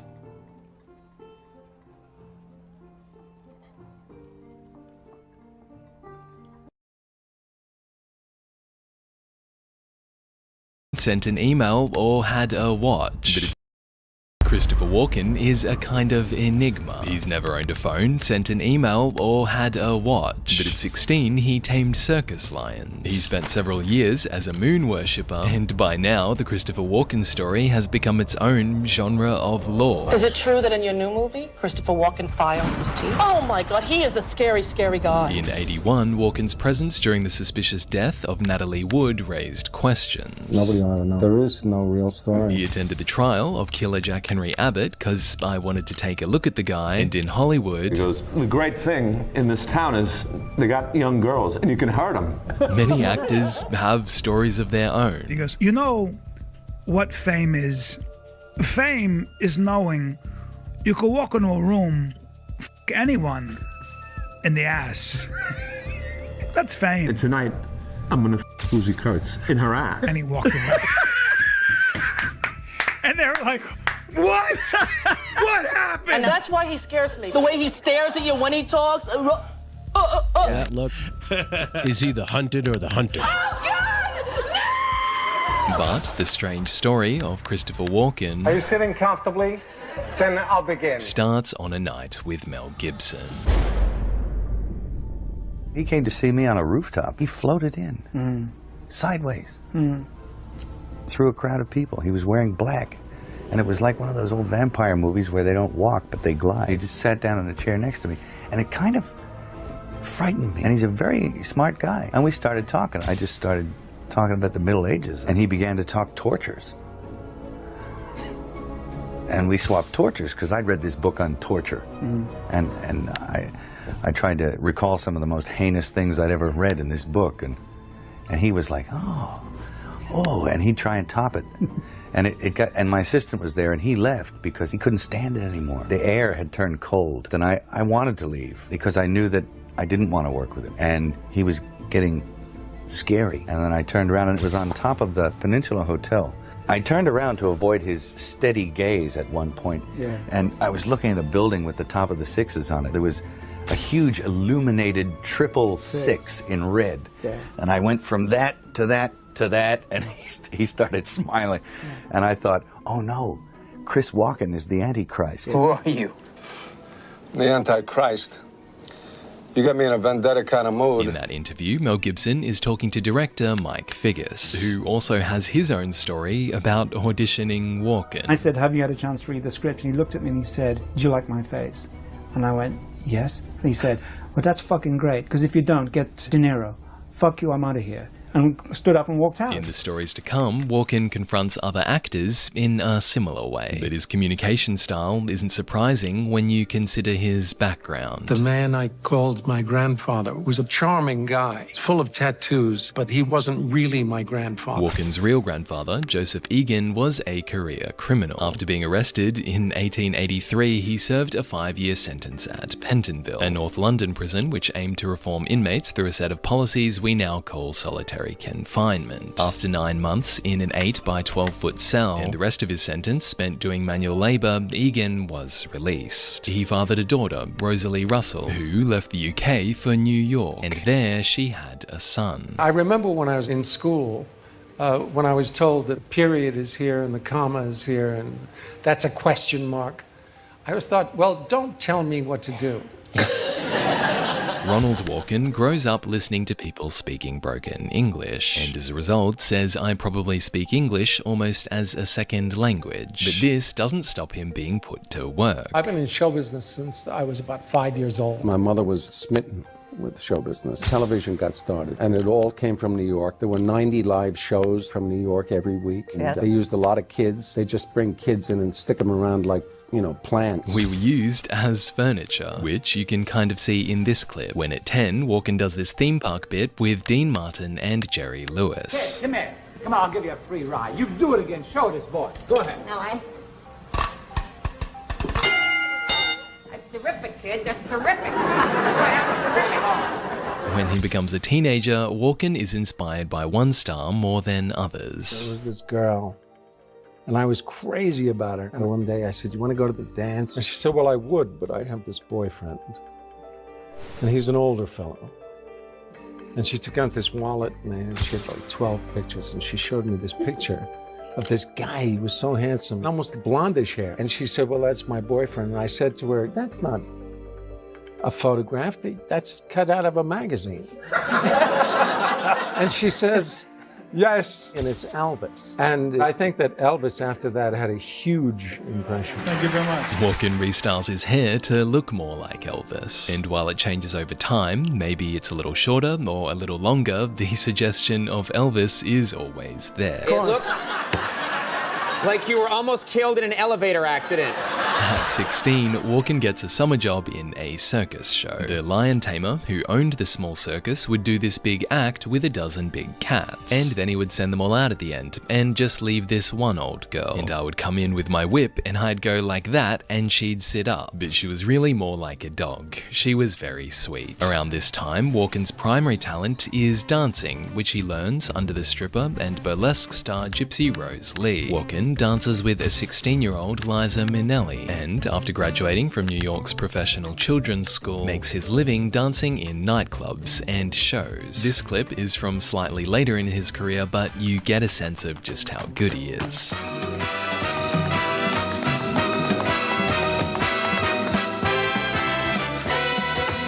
Dancers are really interesting. There's something pre-dawn of history about them. I mean, they communicate very fast and without necessarily words. Singers always took tremendously good care of themselves. And the dancers were the ones that never went to bed. They drank, they smoked cigarettes. I had a lot of fun. In the clubs, vodka becomes the drug of choice of Walken's youth. And it's also in the clubs where he makes his name. I worked with Monique Van Boeren. I was in her nightclub act, and at the end she used to introduce us, and one night she said, "I'm going to call you Christopher," and I said, "You know, fine. Don't call me late to lunch." And so it stuck. But while Walken is successful as a dancer, as an actor, for now, he isn't. I played Hamlet 3 times, and I never was much good. Romeo twice, not very much good. Richard II, that was really awful. I used to get criticized because I always turned to the audience and talked to them. To support himself, Walken also works as a janitor at New York's Actors Studio, where he takes acting classes, and where, finally, he has a breakthrough under teacher Lee Strasberg. When someone off stage dropped a large box of dishes, Walken went right on playing the scene. Everyone jumped except you, Strasberg said. You didn't even react. Yes, Walken replied, I was concentrating. That's not concentrating, Strasberg countered. That's bad acting. I thought concentration was zeroing in.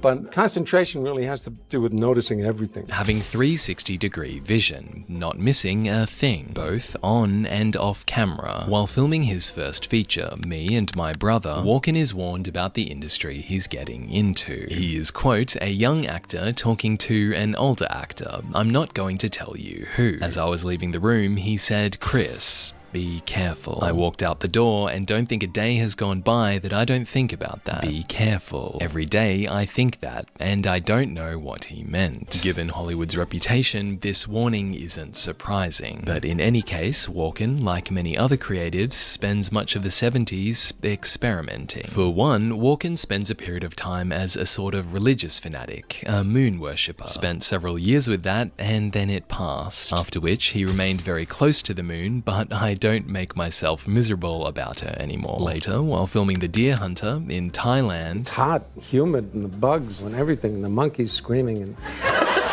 Walken tries Chinese opium. I didn't know what to do with it, so I ate it. And this makes him sick, because, according to his doctor, the midnight oil had been cut with water buffalo dung, hence the intestinal bug, which lasted a long time. For the final film, Walken wins an Oscar. Christopher Walken in The Deer Hunter. But after the opium experience, he's put off God's medicine for good. He still experiments with other drugs like LSD until the mid to late 80s, but at that point he stops, reflecting, I don't do it anymore and wouldn't even be inclined or tempted. When it stopped being interesting, I stopped being interested in it. Kind of like the moon, it was a relationship. We gave up on each other. Walken ends his experimental years for the better, but it's also during this time that he's involved in a harrowing case. On November 28, 1981, Walken joins actor Robert Wagner and his wife, actress Natalie Wood, aboard their yacht, the Splendor. For context, Robert is known for TV shows like It Takes a Thief and Heart to Heart, in which he plays a wealthy amateur detective, Jonathan Hart. Natalie, who arguably had a higher profile at the peak of her career, is known for West Side Story and Rebel Without a Cause with James Dean. Most recently, however, she co-starred with Walken in Brainstorm, playing the wife of his character. But you have to promise me that you'll never leave me again. Aside from Walken, Wood, and Wagner, the only other person aboard the boat is Dennis Deverne, the yacht's captain, whose testimony will later be revealing. On the evening of the 28th, the group docks at Catalina Island. At 7 p.m, they dine and drink here, in this booth at the Harbour Reef restaurant. When at 10 p.m, the party leaves to return to the yacht, they appear intoxicated, so the restaurant owner called the Harbour Patrol to assure the group reach the Splendor safely. Once they do, on the boat there's more drinking, and according to later testimony from Deverne, the tension on the boat was unbearable. The tension was building throughout the whole weekend of Robert Wagner being jealous of Christopher Walken. He was just getting to a boiling point. According to Natalie Wood's sister Lana, Natalie was infatuated with Walken. And we all went inside the boat and opened a bottle of wine, and the jealousy was just getting so tense that Robert Wagner had picked up the bottle of wine and smashed it right in front of Natalie and Christopher on the coffee table. Reportedly, while arguing over the direction of Wood's career, Walken defended her independence, which led to Wagner smashing the bottle and yelling, "Jesus Christ, what are you trying to do? F*** my wife." In this documentary, Wagner admits to smashing the bottle. He also maintains that after the argument, Wood went to her room, and he and Walken cooled off on the deck. The captain's story, however, is different. Natalie was devastated, and she went into her stateroom, and Robert Wagner had followed, and they were arguing in the stateroom, and the arguing went on to the aft deck, and moments later, everything became silent. So I thought that maybe they were making up and going to go to bed, and that was going to be the end of it. So I waited for a little while, and I decided I'm going to go down below. I'm going to go to the aft deck and just see if everything's okay. Robert Wagner was standing there, leaning his back against the back of the boat, facing the boat, and he said that Natalie was missing and would I go search the boat. So I immediately went to my stateroom, thinking that maybe she went to my stateroom because she felt maybe that she was safe there. Well, I came back and I told Robert Wagner that Natalie was nowhere on the boat. So Robert Wagner, he said to me that the dinghy has gone too. Well, I just knew that Natalie was so deathly afraid of the water and not really capable of taking that boat by herself. But he said the boat was gone and she was gone. Later, at 1:30 a.m, an alert is sent from the Splendor back to the restaurant. A search begins, and 6 hours later, Wood's body is found a mile from the yacht, near Blue Cavern Point on Catalina. Wood is face down in the ocean, wearing a plaid flannel nightgown and argyle socks, and she is pronounced on 0744 hours. When Wood's autopsy report is released, it presents some obvious causes for concern, namely the prevalence of bruising. The right forearm showed a 4-inch by 1-inch diffuse bruising on the lateral aspect, and few bruises on back of hand. The left wrist showed a slight deformity, and there was also a superficial fresh bruise in this area 1/2 inch in diameter. There were multiple small 1/2 inch to 1 inch fresh bruises in the left anterior lateral thigh, a 2-inch recent bruise to the left knee, recent bruises to the right upper leg and right ankle. There was also superficial abrasion in left forehead, left brow, and the left upper cheek area with an upward direction. There were recent bruises to the back of the left thigh and fresh bruises and scratches to the right posterior leg. As you can imagine, after this report came out, rumors began to circulate that Walken or Wagner, or perhaps both, might have had something to do with Wood's death. Walken, however, tells police he was asleep when Wood disappeared, and after 12 days, on December 11, the investigation is closed, with Wood's death ruled an accidental drowning. 2 years later, in an interview with Entertainment Tonight, Walken gives this response. Do you think that the real story of Natalie Wood's death has actually come out? The real story of her death is that she drowned. And nobody knows how she drowned or what happened except her. That's what it is. There is no real story. Nobody will ever know. And to a lot of people, this response feels off. Of all the roles Christopher Walken has played, this interview is the performance that chilled me to the bone. The only word of truth that came out of CW's mouth is when he says nobody'll ever know. Duping Delight's smirk tells me he knows something. In 2011, however, Captain DeVerne reveals that he had originally lied to police, and that after Wood's disappearance, Wagner told him not to turn on the floodlights to search the water. We didn't take any steps to see if we could locate her. It was a matter of don't look too hard, don't turn on the searchlight, don't call anyone. I thought, well, let's turn on the searchlight and let's just see if we can see her. So after that, he said no. Because of the new testimony, the case is reopened. In Chief Medical Examiner Lakshmanan Sathyabagiswaran's addendum to the autopsy report, he states the fact that her stomach contained 500 cc of partially digested food materials supports the opinion of the time of death being around midnight. This means it took a whole 90 minutes for the Splendor to send its alert at 1:30 a.m., which is consistent with the captain's story. I said, let's turn on the searchlight to see if we could see her. And he says, we're not going to do that. He said, no. And I said, well, let's call the restaurant. He said, we're not going to do that either. So we stood there and I was just devastated. I think I was actually in shock. And after a couple hours, I said, we have to call the restaurant.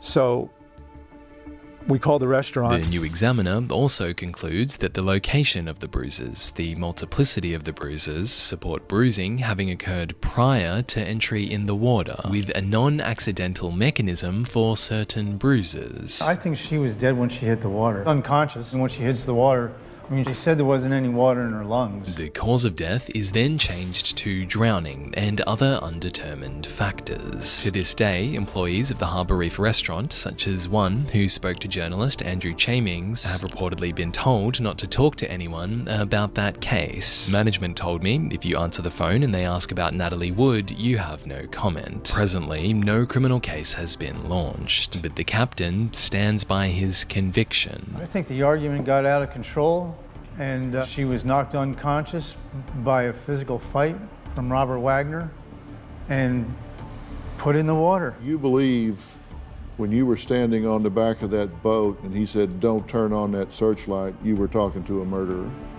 Exactly. You believe Robert Wagner murdered Natalie Wood? I really do.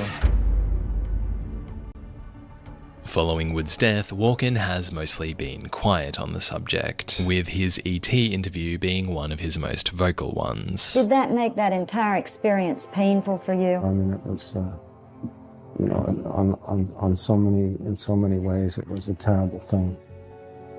Well, I suppose, you know, confrontation with the sudden absence of somebody you're working with and for anybody, you know, it's bound to make a difference in your life, yeah. 2 months after the incident, in January 1982, Walken becomes interested in the trial of a man named Jack Henry Abbott. Abbott is being tried for the stabbing of a waiter, Richard Aden, which occurred after Richard told Abbott there were no customer restrooms at his restaurant. At the time of the trial, Walken is also being considered for the role of Abbott, in an adaptation of the killer's recent memoir, In the Belly of the Beast. The memoir, which critiques the prison system, will generate $7.5 million in royalties over the next 8 years. And even now, it gives Abbott, despite his violent crimes, fans. Among them is Susan Sarandon, who will later name her own son, Jack Henry Robbins, after the killer, and who now attends the trial with Walken. According to Walken, he goes because I wanted to take a look at the guy. I often go to court to watch people's emotions. But after Abbott is sentenced to 15 years to life, the biopic doesn't get off the ground. And Walken, over the next 20 years, explores his darker interests through other roles. In Sleepy Hollow, he plays the Headless Horseman, a mob consigliere in True Romance, Archangel Gabriel in The Prophecy. I kill firstborns while their mamas watch. The only thing you can count on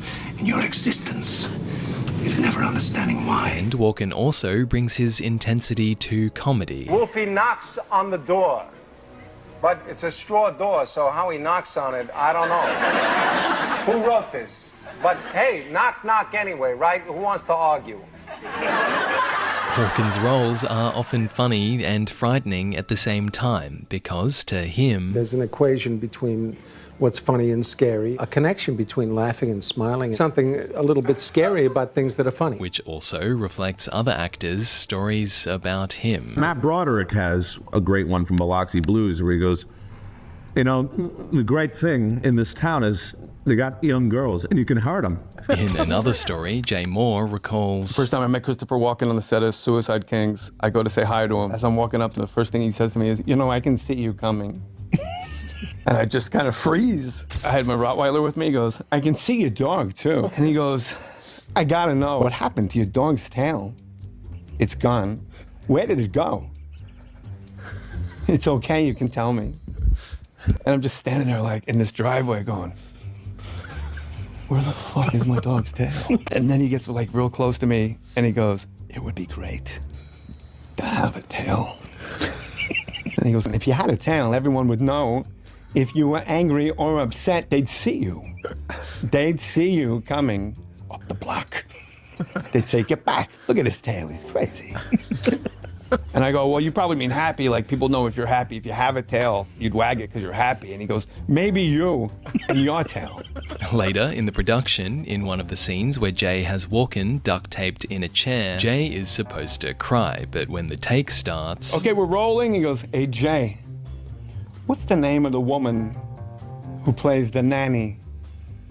I go, Fran Drescher? He goes, yeah, I would like to bang her. Action! And this story is similar to one from Titus Welliver. He says, I tell you, the great thing about fame, I could walk in that party, I could f any girl I want to, and tonight I'm gonna f Swoozie Kurtz in her ass. A line he apparently uses quite a bit. He goes, you guys, you know what fame is? Fame is knowing you could walk into a room, anyone in the ass. That's fame. And he walked away. And they're like, what? What happened? In 2003, Walken plays the villain in The Rundown. And from Sean William Scott's stories, you get the sense Walken just enjoys pranking people. He pretends to be gay. He goes, do you know where I can get a nice steam? And I was like, Christopher Walken, there's a place called Burke Williams, and apparently they have a place where you can get a nice steam. And he goes, do you think there'd be a lot of pretty men there? And I'm like, sure. And he looked at me and he winked and he walked away. And then... a couple weeks later, he walked up to me and he goes, the Rolling Stones are playing this October. I'm like, holy shit. I go up to Dwayne, dude, Christopher Walken wants to go to the Rolling Stones with us. They're playing this October. And Dwayne looks at me and goes, dude, it's November. And I'm like, and then he looked at me and winked and he just walked away.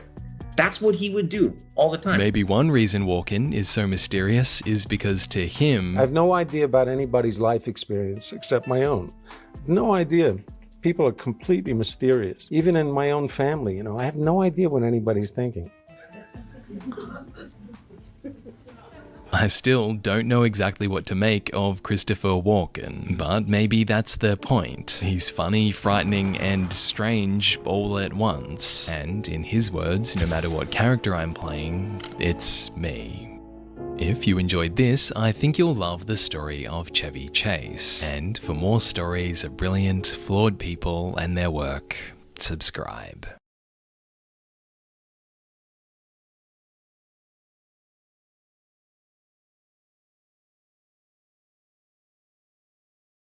From a sketch no one wanted called Mr. Bean, to Ricky Gervais's first monologue. We haven't got any legs. Not my problem. Ben Stiller's Zoolander short film. I guess I'm also known for Blue Steel. Can we see that one? Blue Steel? Yeah.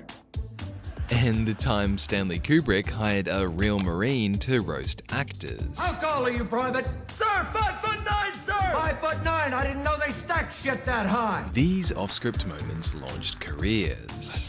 Starting with Borat before he was Borat. When I first started doing Borat, he was from Moldova. He was called Alexei Krikler. And in those days, I didn't really prepare anything. I was a one-man band, you know, me and one cameraman. Can I ask one last favor? That they will appreciate a lot if you sing just the tune with me of the Moldovan national anthem. I think it goes more.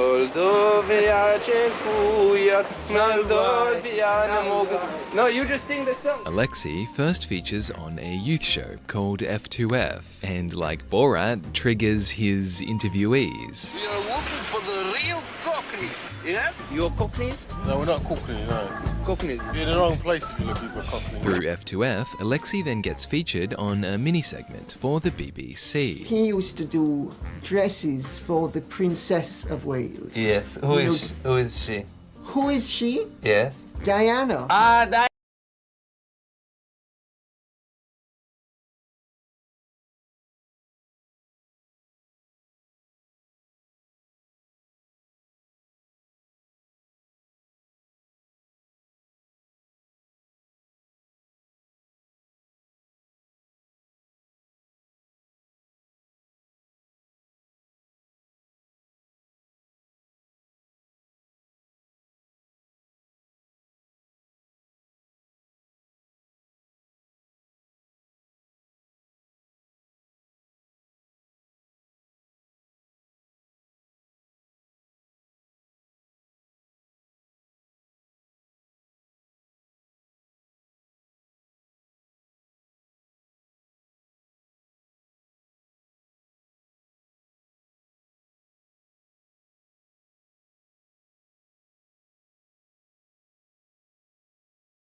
That's a crazy.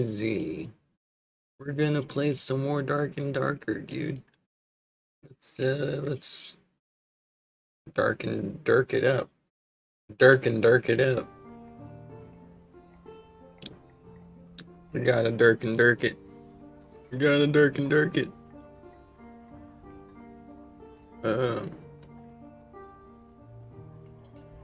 Can you believe I am at 500 luck?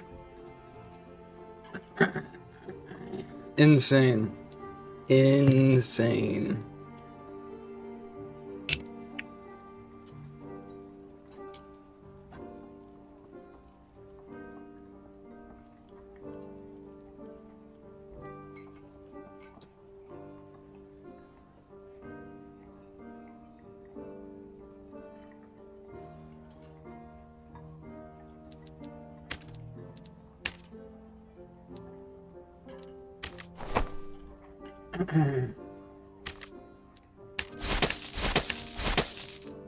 Damn. Heavy Gambison. Rarity. Legendary. Heavy Gambison.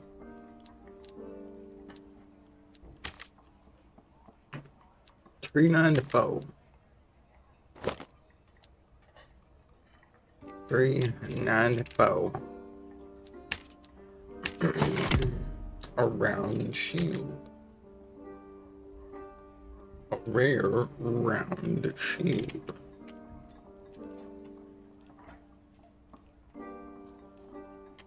Round shield.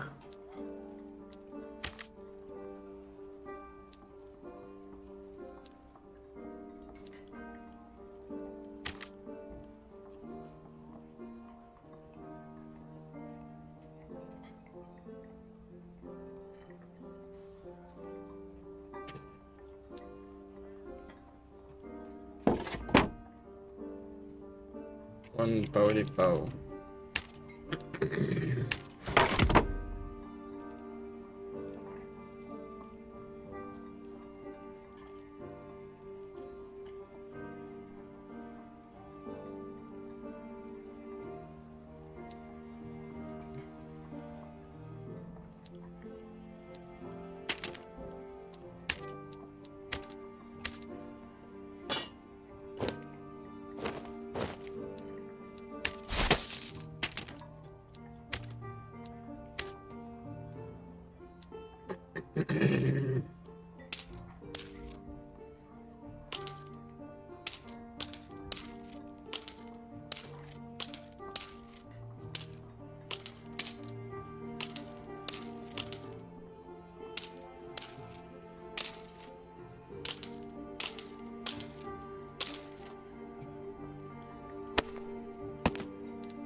Don't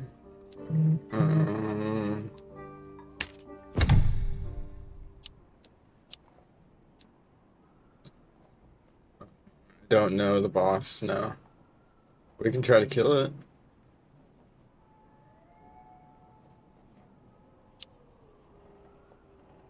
Is he tough? Is he like super hard?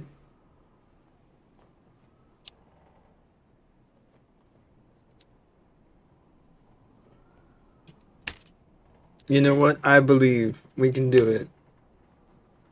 Got this shit. I got almost 100 arrows. I'll just shoot him a bunch. I got my healing. Nah, man, we're good. We Gucci grain. We Gucci grain, bro. We Gucci grain.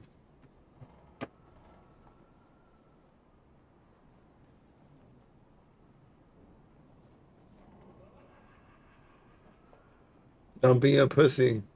Ready up. Dude, I have like over 10,000 gold worth of gear on me right now. Yo, bro. This is like my first game, bro. It's your first game. Alright, here's some advice. Here's some I don't know advice. how to equip shit. How do I equip shit? Right click. Right, it says, are you ready to enter the dungeon? Set base gear. Alright. So, set base gear. yeah, that's just with the I have squire. stuff for my base gear. Yeah, that's with the squire. Yeah. Yeah. Last time I entered the game and I didn't have anything. I only came with like bandages and fucking heals. I had no weapon.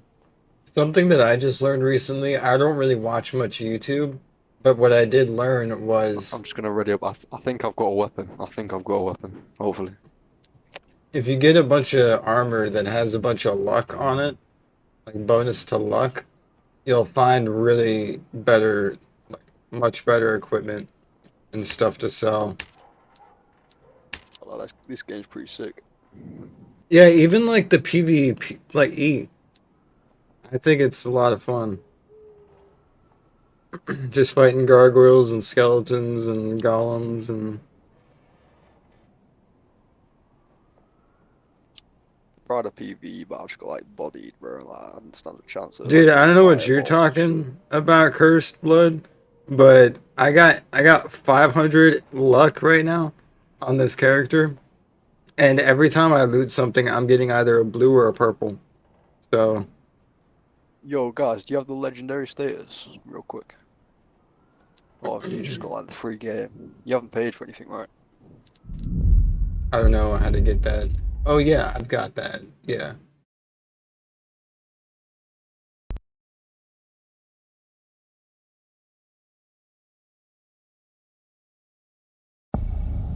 Since I'm an OG, I got the legendary status. Oh shit, boys, I've got no fucking weapons. Oh my god.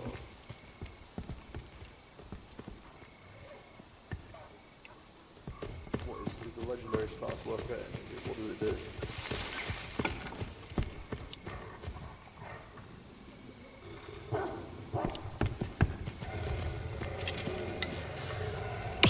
What does it actually do anything?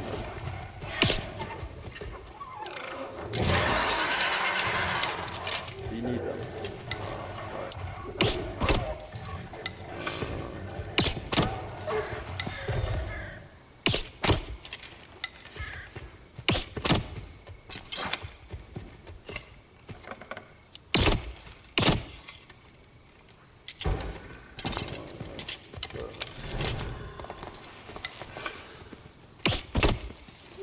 Never killed this boss like this before.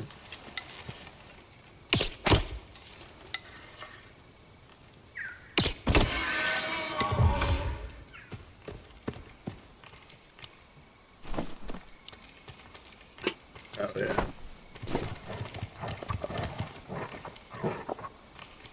Who wants to bite me?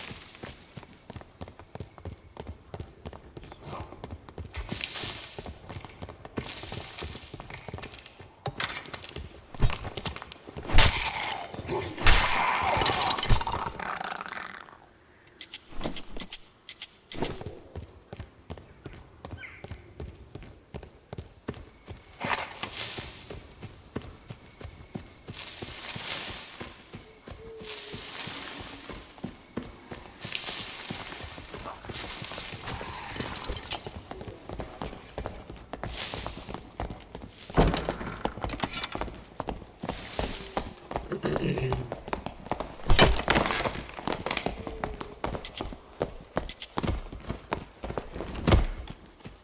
you got an arrow in your head. Sure you don't take fall.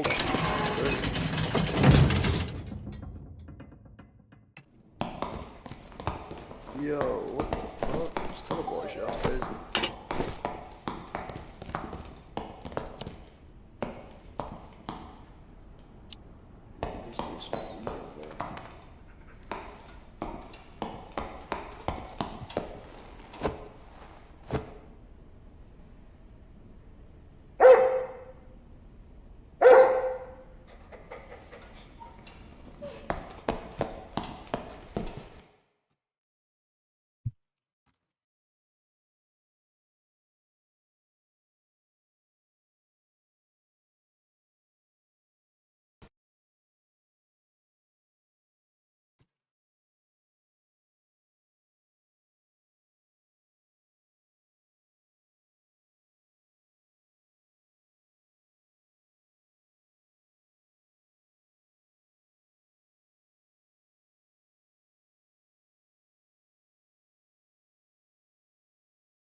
Shit.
Fuck.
Oh my god.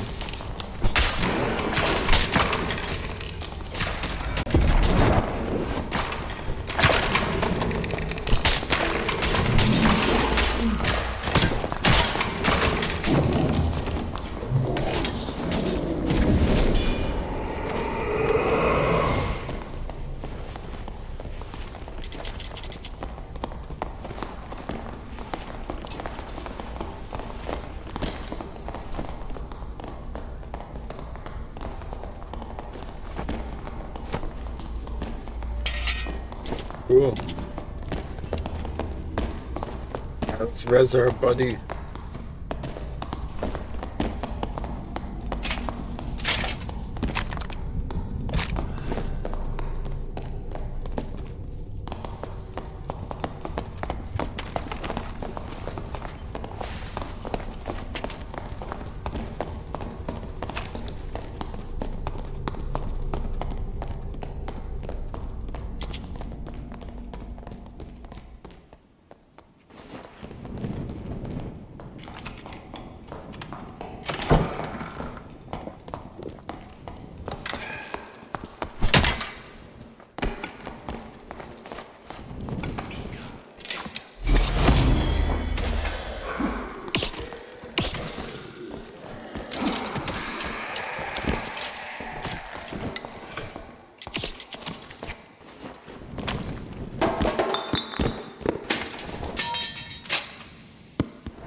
Thank you.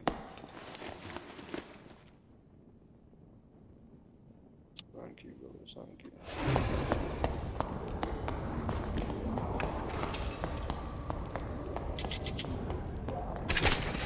You're closing. DP closing.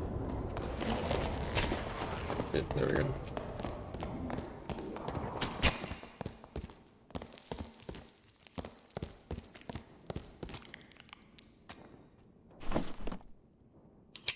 Yeah, oh yeah. Let's go. What's this? Ooh.